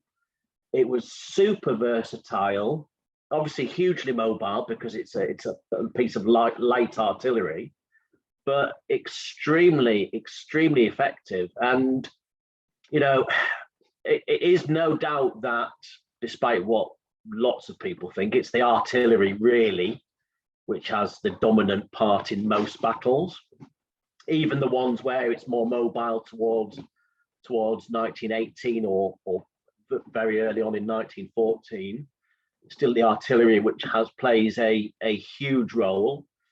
And it's probably not in some ways as glamorous as some of those bigger artillery pieces, you know, those big howitzers, but it still has a huge influence in the you know, in every battle that's fought in the Great War. And so that would be my first one. And the second one is the Renault FT tank, which again Jim stole my thunder mentioned as well. You know, we're in 2022. You see all of those tanks being sent across to Ukraine. They don't look, obviously they've got longer barrels, but they don't look hugely different from the Renault FT. It was a huge innovation at the time with its rotating turret. More mobile than any of the other tanks, faster than the other tanks. I mean, some of them were like crawling along at you know, a couple of 2-3 miles an hour. This one was at almost running pace. It was fast. It was mobile, more lightly armored than the Saint-Germain and Schneider tanks, but certainly when it came towards the latter part of 1918, it really started to come into its own, and it played, like I say, there was several thousand made. I mean, it's interesting as well that almost on its debut, the French realised the other two models that they had, the Saint-Germain and the Schneider, they were good, but they were nothing compared to this little midget tank, because you could probably make 3 Renault tanks for one, or maybe even 4 for one of those huge leviathans, and you know, a crew of just 2, which again has huge advantages. No, if the crew are killed, it's only 2. Well, it's 2 people, but it's only 2 people. The other tanks that, you know, but you know, they've got what, 12, 16 people in some of these tanks. So again, it's a lot easier to replace them. Obviously, you've got the material that you have to replace, but you also got the trained tank teams as well. But they suffer from some of the mechanical failures that the other tanks also suffer from. So a lot of them never make the start line on battles, but that's happening to the British. That's certainly happening to the French. But they are almost certainly the most reliable of the tanks that debuted in the First World War. And as I say, you know, it's a model that has pretty much stayed, I would say, unchanged. It's obviously innovated in the 100 years since then, but you know, you would recognise a Renault FT just as you recognise a tank from today. So those would be my 2 sort of pieces of French kit, French equipment, French technology, and then the other thing that's sort of underestimated, and this is what I've written about and I'm writing about at the moment, is the Battle of Soissonnais and the Ourcq. Nobody's ever heard of this battle, even me, and it's definitively the turning point of the Great War. July 1918. It's the first part of the Second Battle of the Marne, and it's really over a very short period when the Germans launched their 5th offensive of 1918 on the 15th of August. 3 days later, the Allies the five armies, or sort of four armies of the four French armies, led by Montjean's 10th Army. They have the aim of severing the sort of jugular vein of the salient. So it's this is great big bulge in the line that the Germans have created from end of May, and they're trying to pinch it off, cut it off, slice, close the neck of the pocket, as the French like to call it, and cut off two German armies, the German 7th Army and 9th Army. Without this battle, without this victory, you would never have had an Amiens, because the Germans, they were already moving heavy artillery up towards Flanders to start Operation Hagen, and it's unlikely that we would have seen the end of the war very unlikely we would have seen the end of the war in 1918, because when the battle started, they were certainly thinking about the war going on well into 1919 and even into 1920, and it wasn't actually until early August time or very late July that anybody even contemplated that the war could be over that year. So it's not well known. Very few people have written about it in either French or English, for that matter. I'm thankful for Michael Nyberg. We'll talk about that in a second on some of the books. He's written the best, most comprehensive book about the battle, and had the pleasure and privilege of meeting him once as well. So that was rather nice. So that would be my three things, rambling on a bit, but certainly the last one, Soissonnais and the Orc, it's hugely influential. To me, it's far more important than a D-Day, far more important than the first day of the Battle of the Somme, for example, because it is such a pivotal turning point. And there are very few of those in a particular war way, in any war where you see it. The fortunes change so dramatically over such a short period of time. Awesome, fantastic. Steve, you had some points that you wanted to. Yeah, just to pick up on the 75 particularly. As Rich says, aim rounds 15 rounds a minute, but you can only do it in short bursts. If you later on in the war, where they're firing from static positions and they had to fire a longer barrage, it was 4 to 6 rounds, or as Rich said, it overheated. But that's not what it was designed for. That was designed at the end of the turn of the century. The French were expecting mobile, rapid, offensive warfare. All their weapons systems were designed around that basis. If you have a big gun that fires a big shell, it's slow, it can't keep up. So what do? You get a smaller gun that fires lots of shells in a quick time. That's basically the principle behind the 75. So it's wrong that people should criticise it, because it's no good for trench warfare.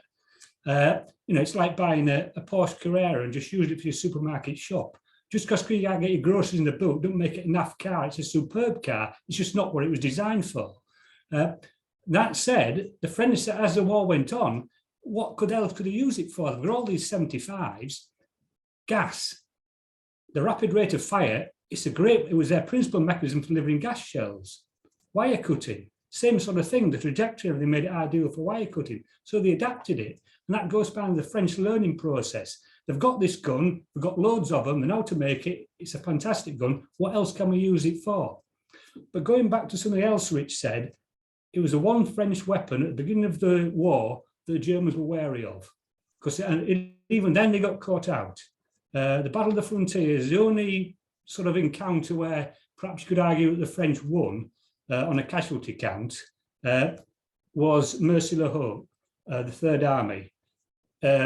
Just like Wellington, reverse slope position, they put all their artillery on there. The Germans came over the plateau and got annihilated.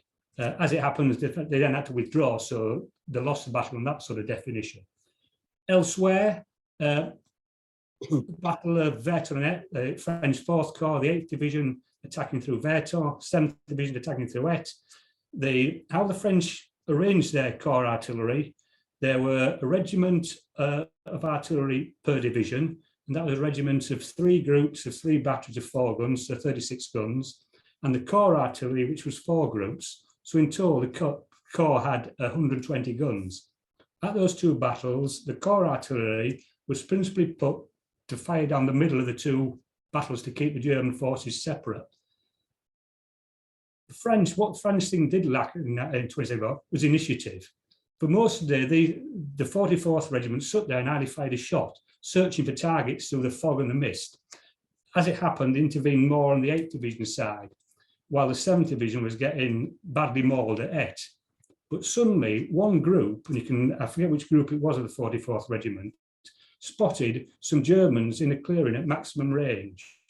And if you read the thing, they opened fire, the battery opened fire, and as luck would have it, got the range spot on with the first shot.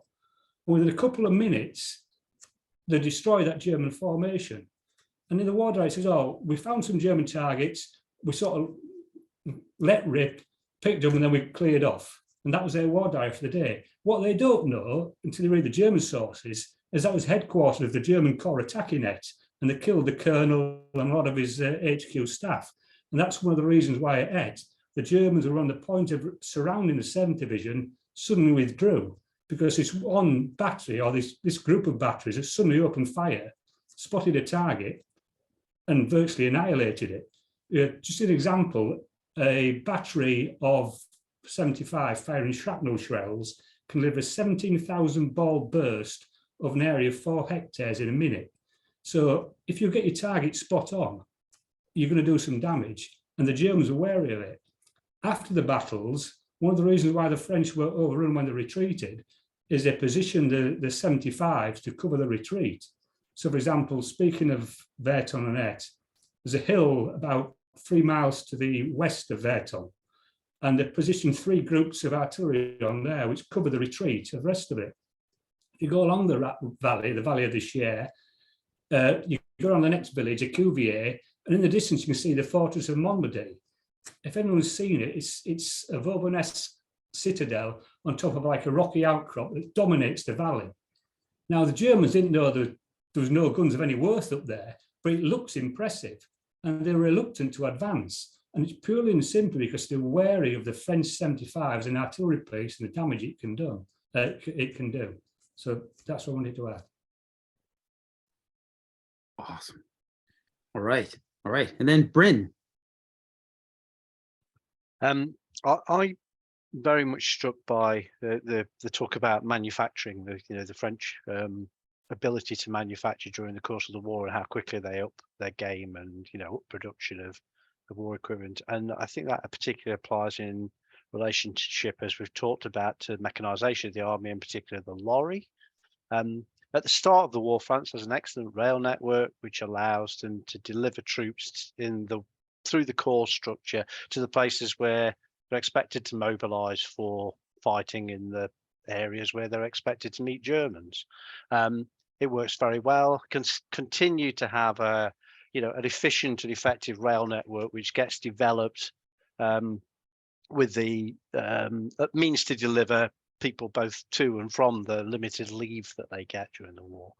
But at the same time, the war's changing, and what you actually have is this need to move troops laterally, to move troops and equipment laterally, which is all about meeting the challenges that the Germans are bringing to the battlefield in 1918. So with the range of offensives that take place along the whole of the Western Front, if you like, in 1918, you need to get stuff there.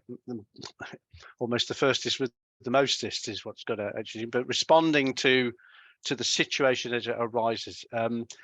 Lorries deliver troops very quickly to where they're needed, but they also deliver guns. And we're now talking about the French guns, the 155s and the bigger capacity guns, which are needed in support of infantry.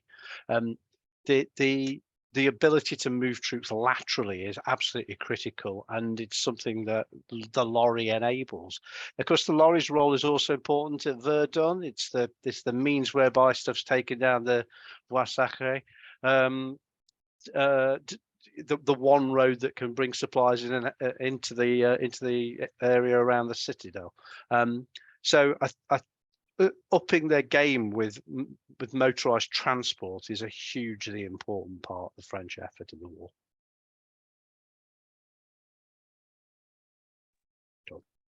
All right, fantastic. Any thoughts to add to this, gentlemen, before we move on to our final question for the evening?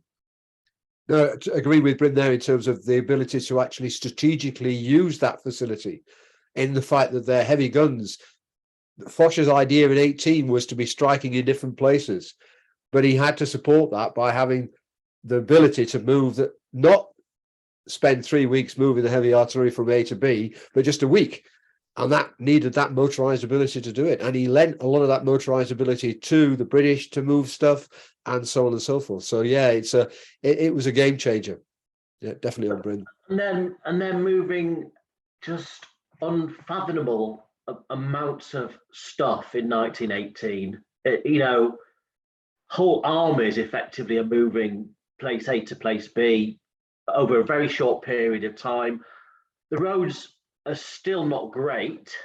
There's lots of little country roads that don't really cope with the capacity, but they're using their railways hugely effectively, and they're managing to do it. They're really managing to do it, in the really difficult circumstances. But the sheer volume of stuff they're moving over their roads is quite something to behold.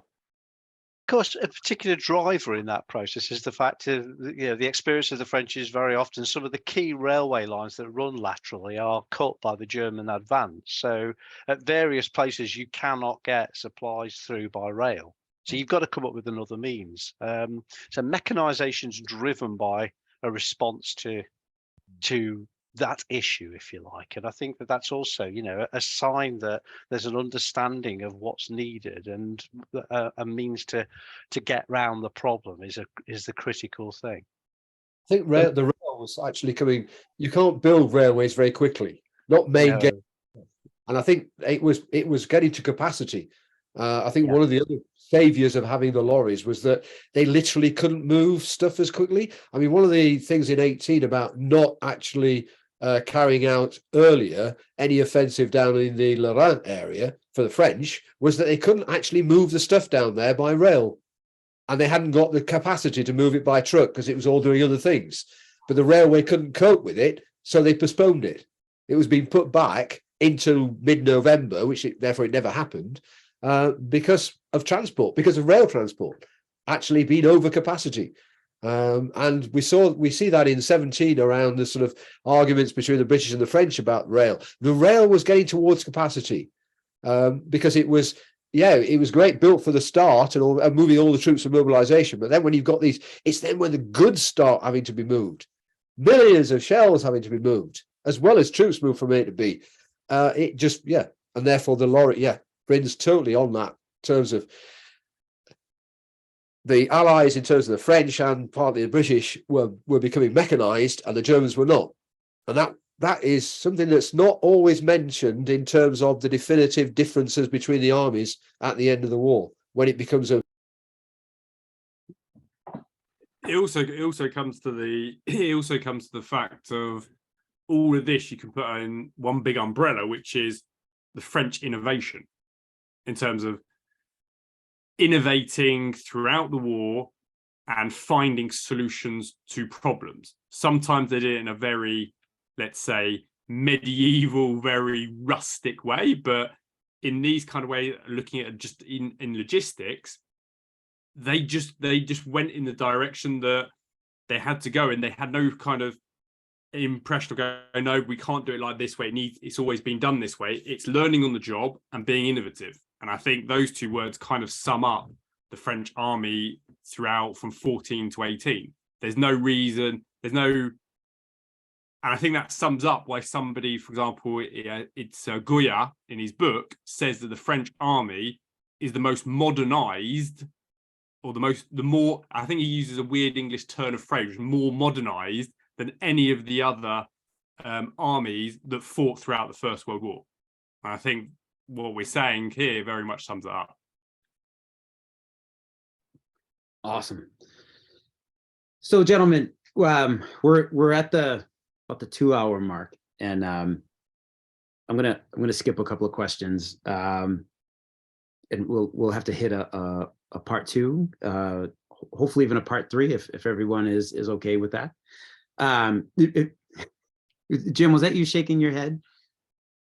Oh, you're muted, sir. So. No, it was me saying no problem at all. That's it. I thought so shaking. I was like, well, I hear you. Okay, I understand. But no, cool. So, just because you folks are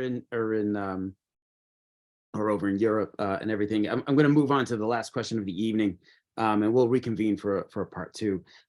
So, last question, and Alex just perfectly opened this up, was what are some of the best books for people to read, to start, or to enhance their understanding of the French army and where they should visit, or also where should they visit if you want to get a sense of understanding the French army in World War I. We'll start with Alex here, since you were just bringing up that book. I think the one you were talking about is Flesh and Steel.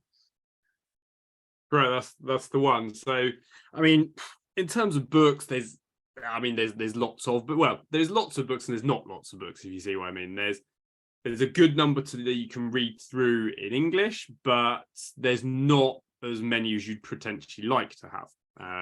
One of the ones I'd like to have is one on Edouard de Castelnau, but that will be for part 2. But in terms of a book to firstly just get you into just let's say understanding of what were the basics, how was the French army kind of put together. So what was a regiment, what did they wear, just the basics of it. The French Poilu book by Ian, is it Subner? Is that how you pronounce the name? Subner? I'm never great with pronunciations. Ian Sumner, perfect.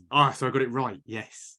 It's easy. It's an easy read because it's 61 pages long, so it's not going to take you a huge amount of time. But it gives you a nice way, a simple way in.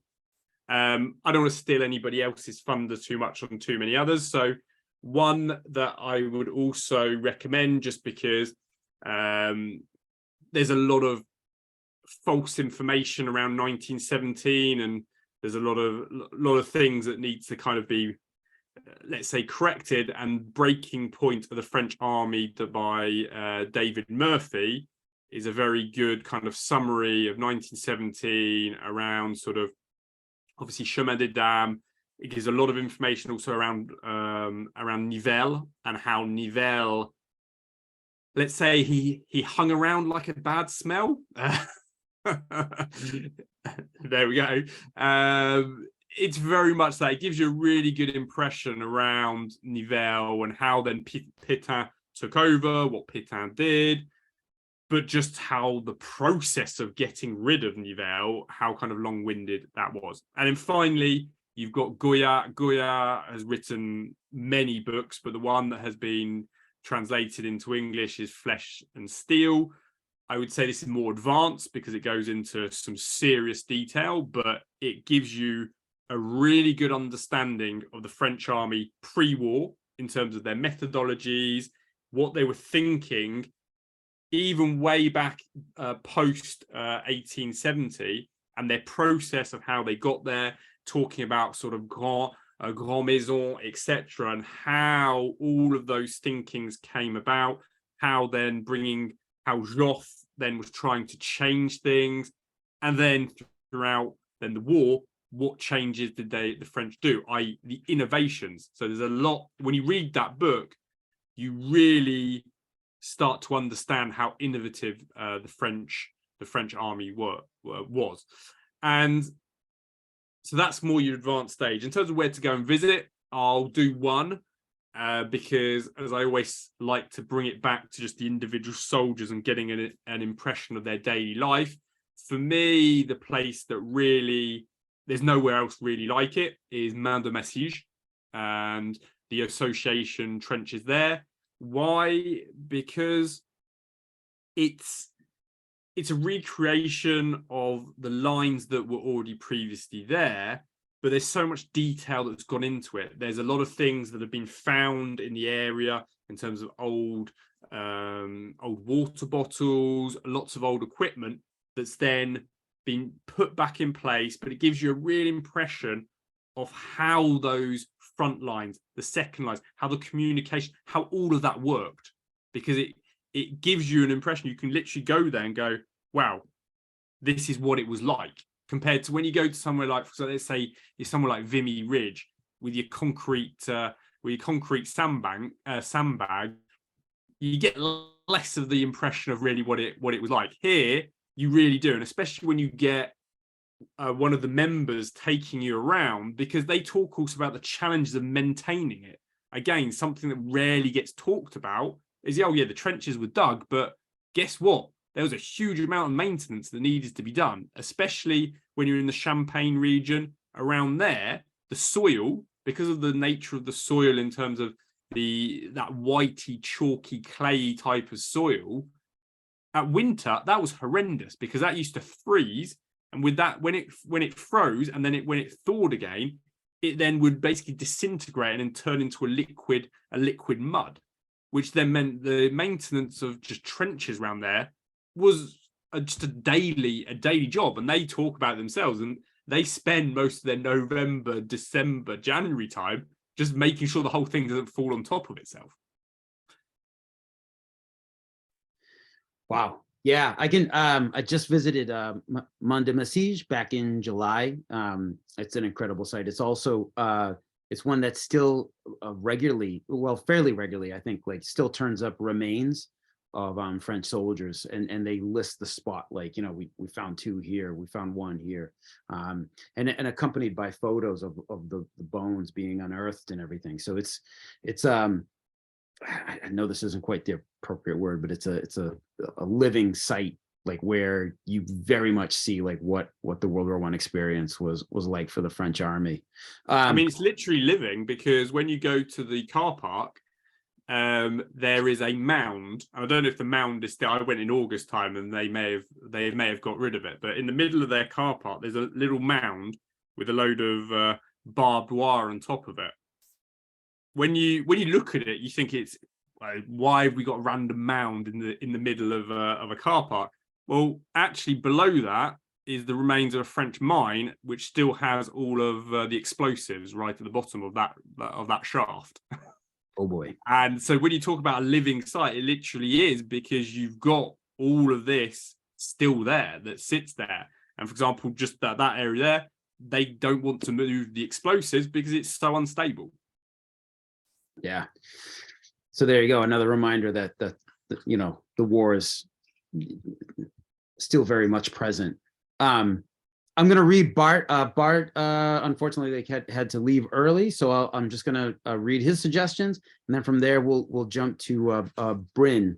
So what Bart suggested was, he suggested testimonials. Henri Barbusse, I hope I'm saying that correctly, Under Fire, which is this book here. Of course, you've got Dorgelet or Louis Barthas, who wrote the very famous book now, Poilu, which was, I say famous as in it's been popular in the last few years.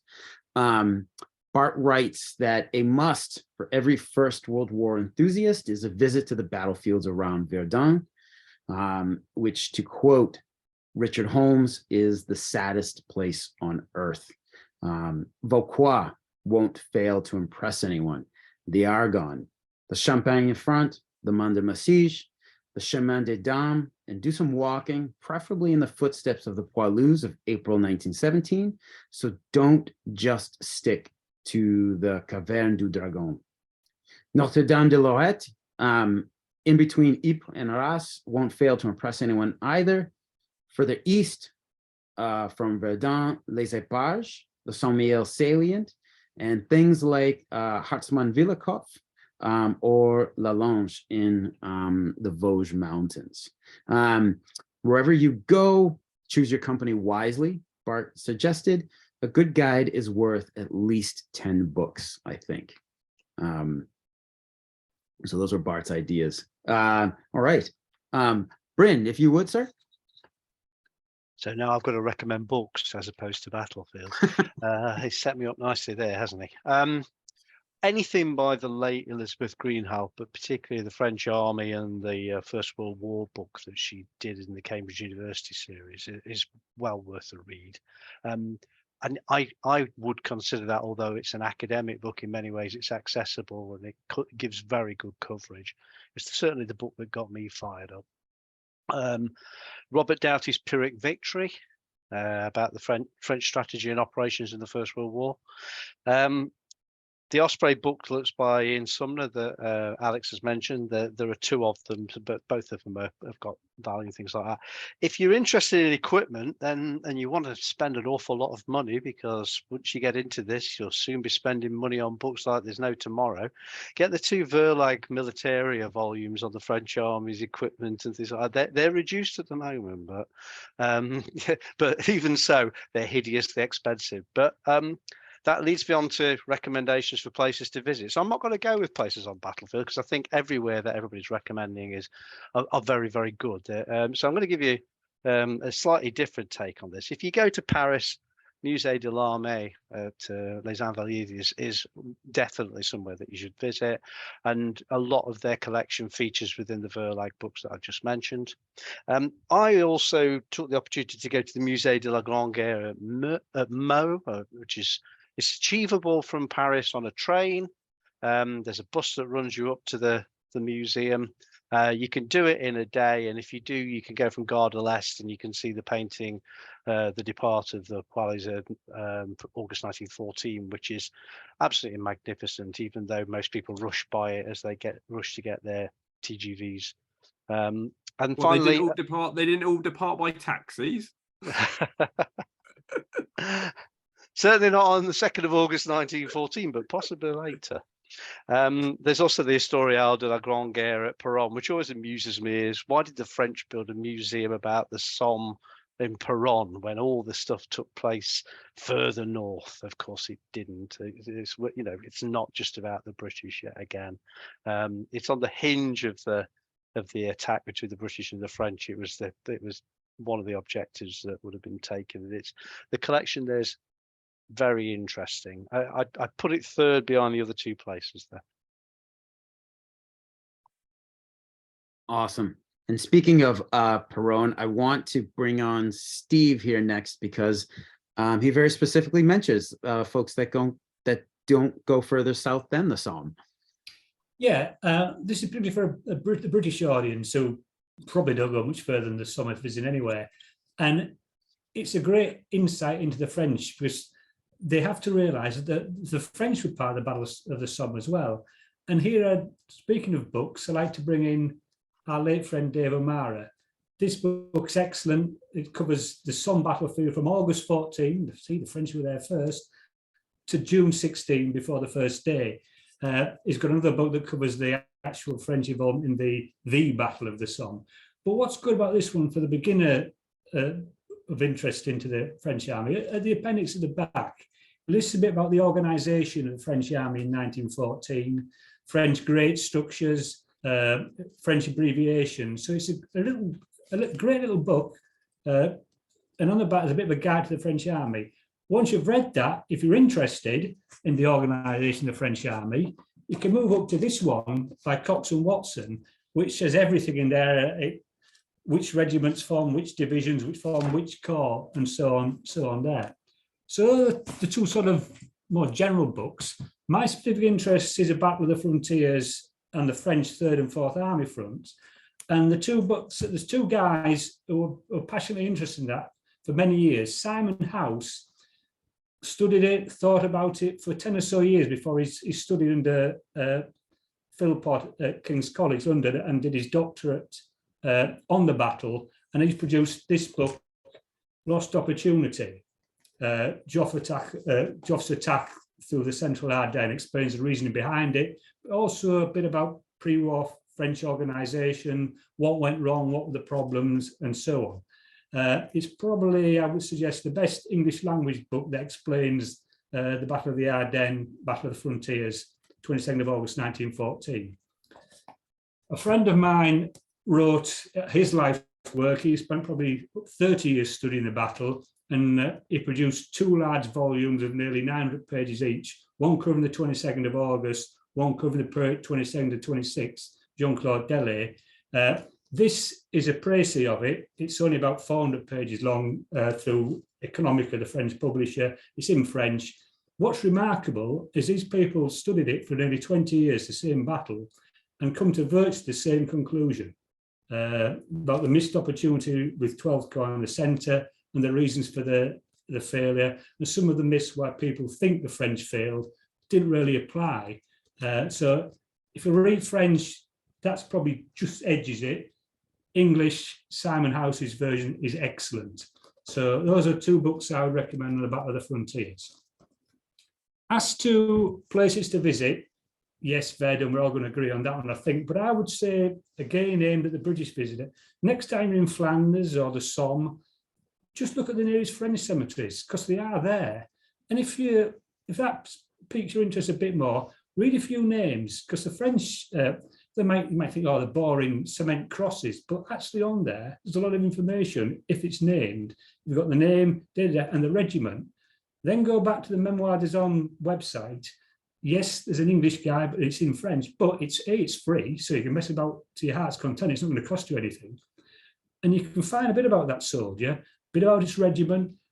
On that, as Bryn has said, you've got the regimental histories in a lot of cases where they exist, the war diaries. You can read up a bit more about it, and that way you can build up an interest in the French army through your own personal experience. So that's what I would say, not a specific site, but if you're in the area of Flanders or the Somme or anywhere on the Western Front, pick the local French cemetery, because there will be one, and read up about the people buried there.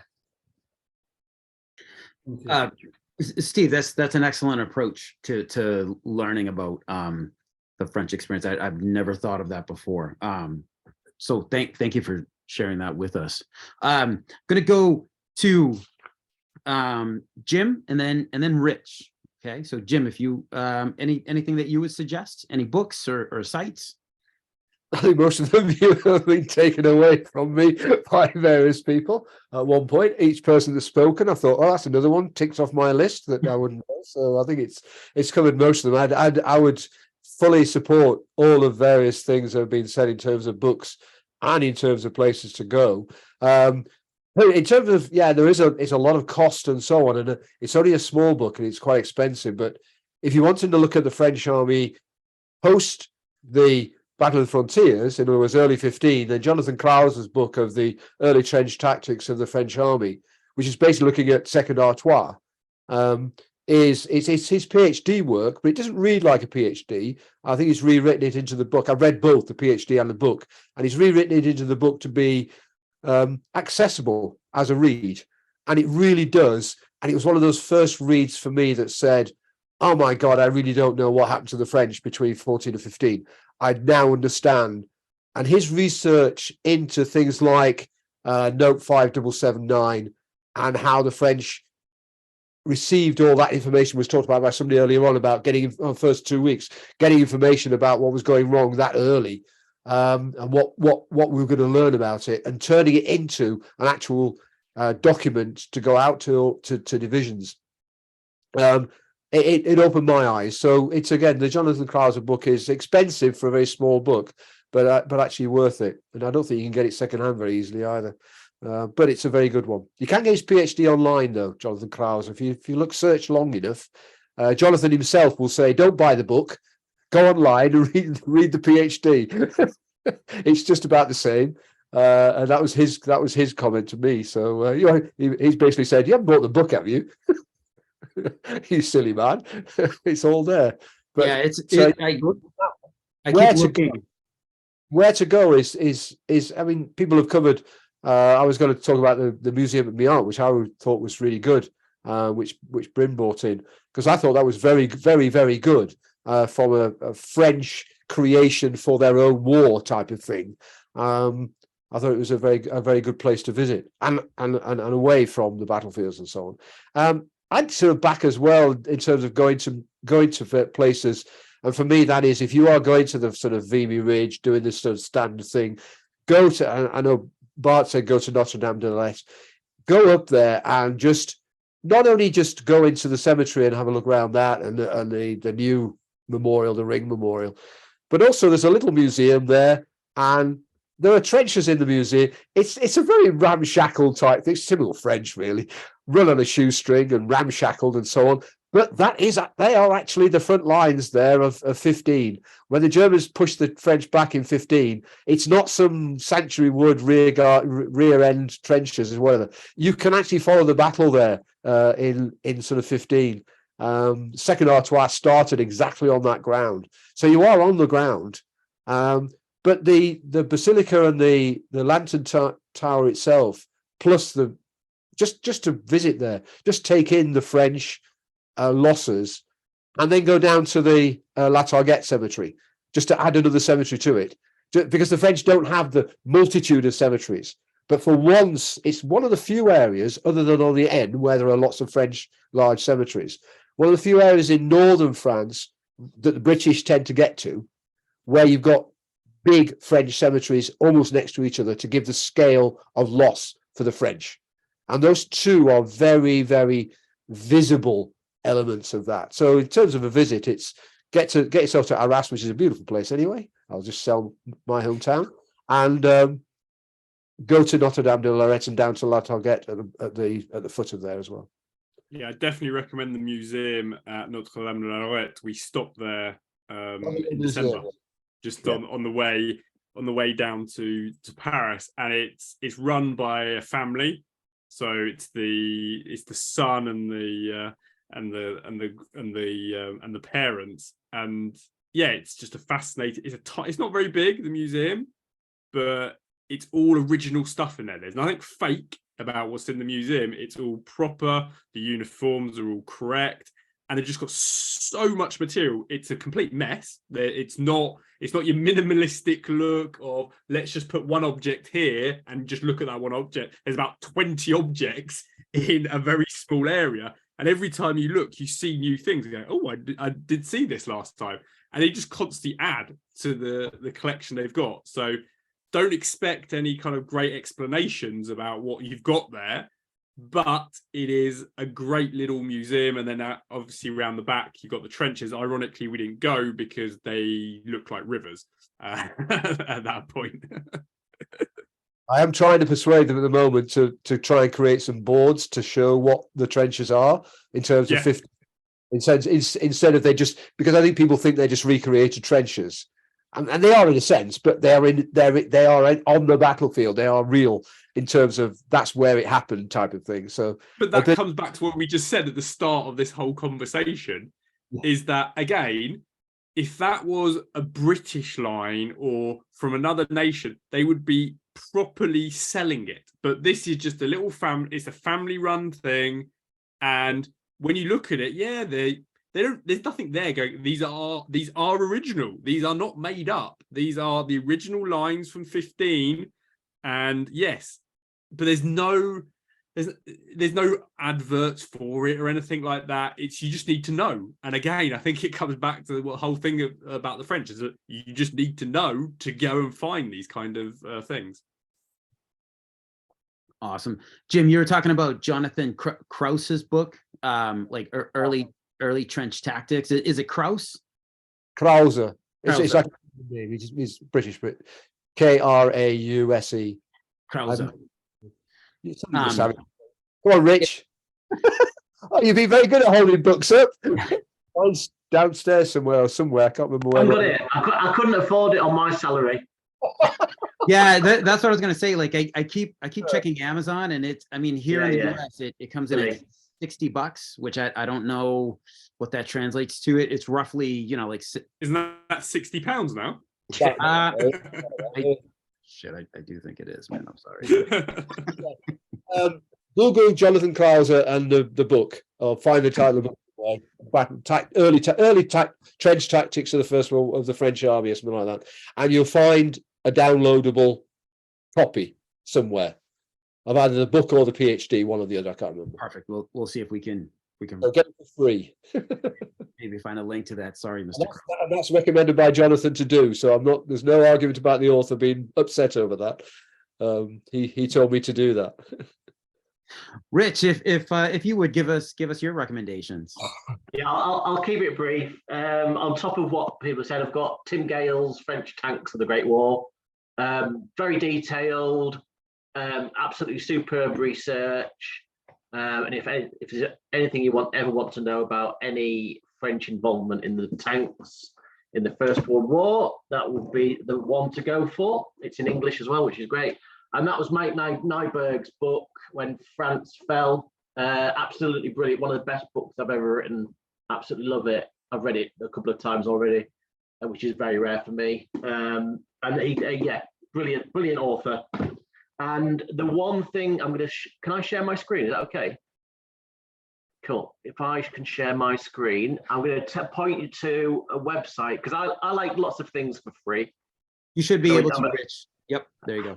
I'm a proud Yorkshireman. I like lots of things for free. This is Carto1418.fr.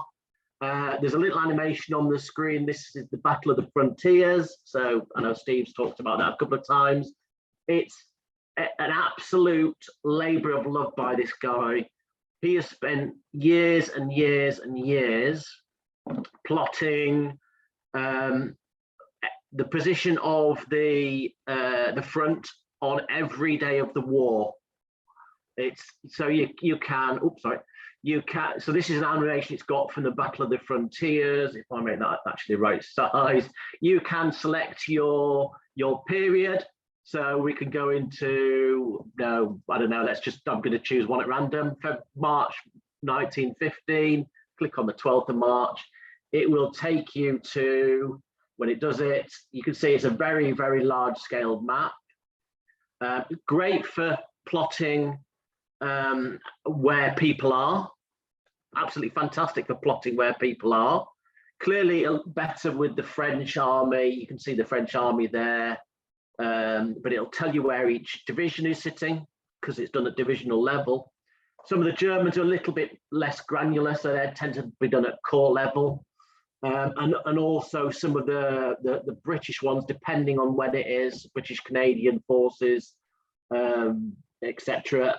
Sometimes it's not as good, but having said that, you can see that it's absolutely, to me, it's absolutely superb resource, because it enables me as a sort of person researching it to look at a particular date or dates, and then get a very good idea about who's in, who's out of the line on a particular day. So when you're doing some research on a battle, it's absolutely invaluable. I found this absolutely invaluable. And there's things I've seen in here that I've gone, oh, I absolutely didn't know that. And it's great for, as well, sometimes you think a particular division is based somewhere at a particular day because you've read it somewhere, and actually when you look at this map, you can question it, which is great, because then you get to see, well, was it true or not? And so that would be one of the, as I say, one of the sources that I would use as a free resource. Carto1418.fr. I've got it bookmarked in my second Marne map, so I've got everything from the middle of July to the middle of August. So the one I look at a lot. And again, it's you'll see here it's less granular for the British parts and the Canadian parts down to, and then the Australians. But you'll see it does by division. It's got the Americans in there as well, the American divisions in there as well.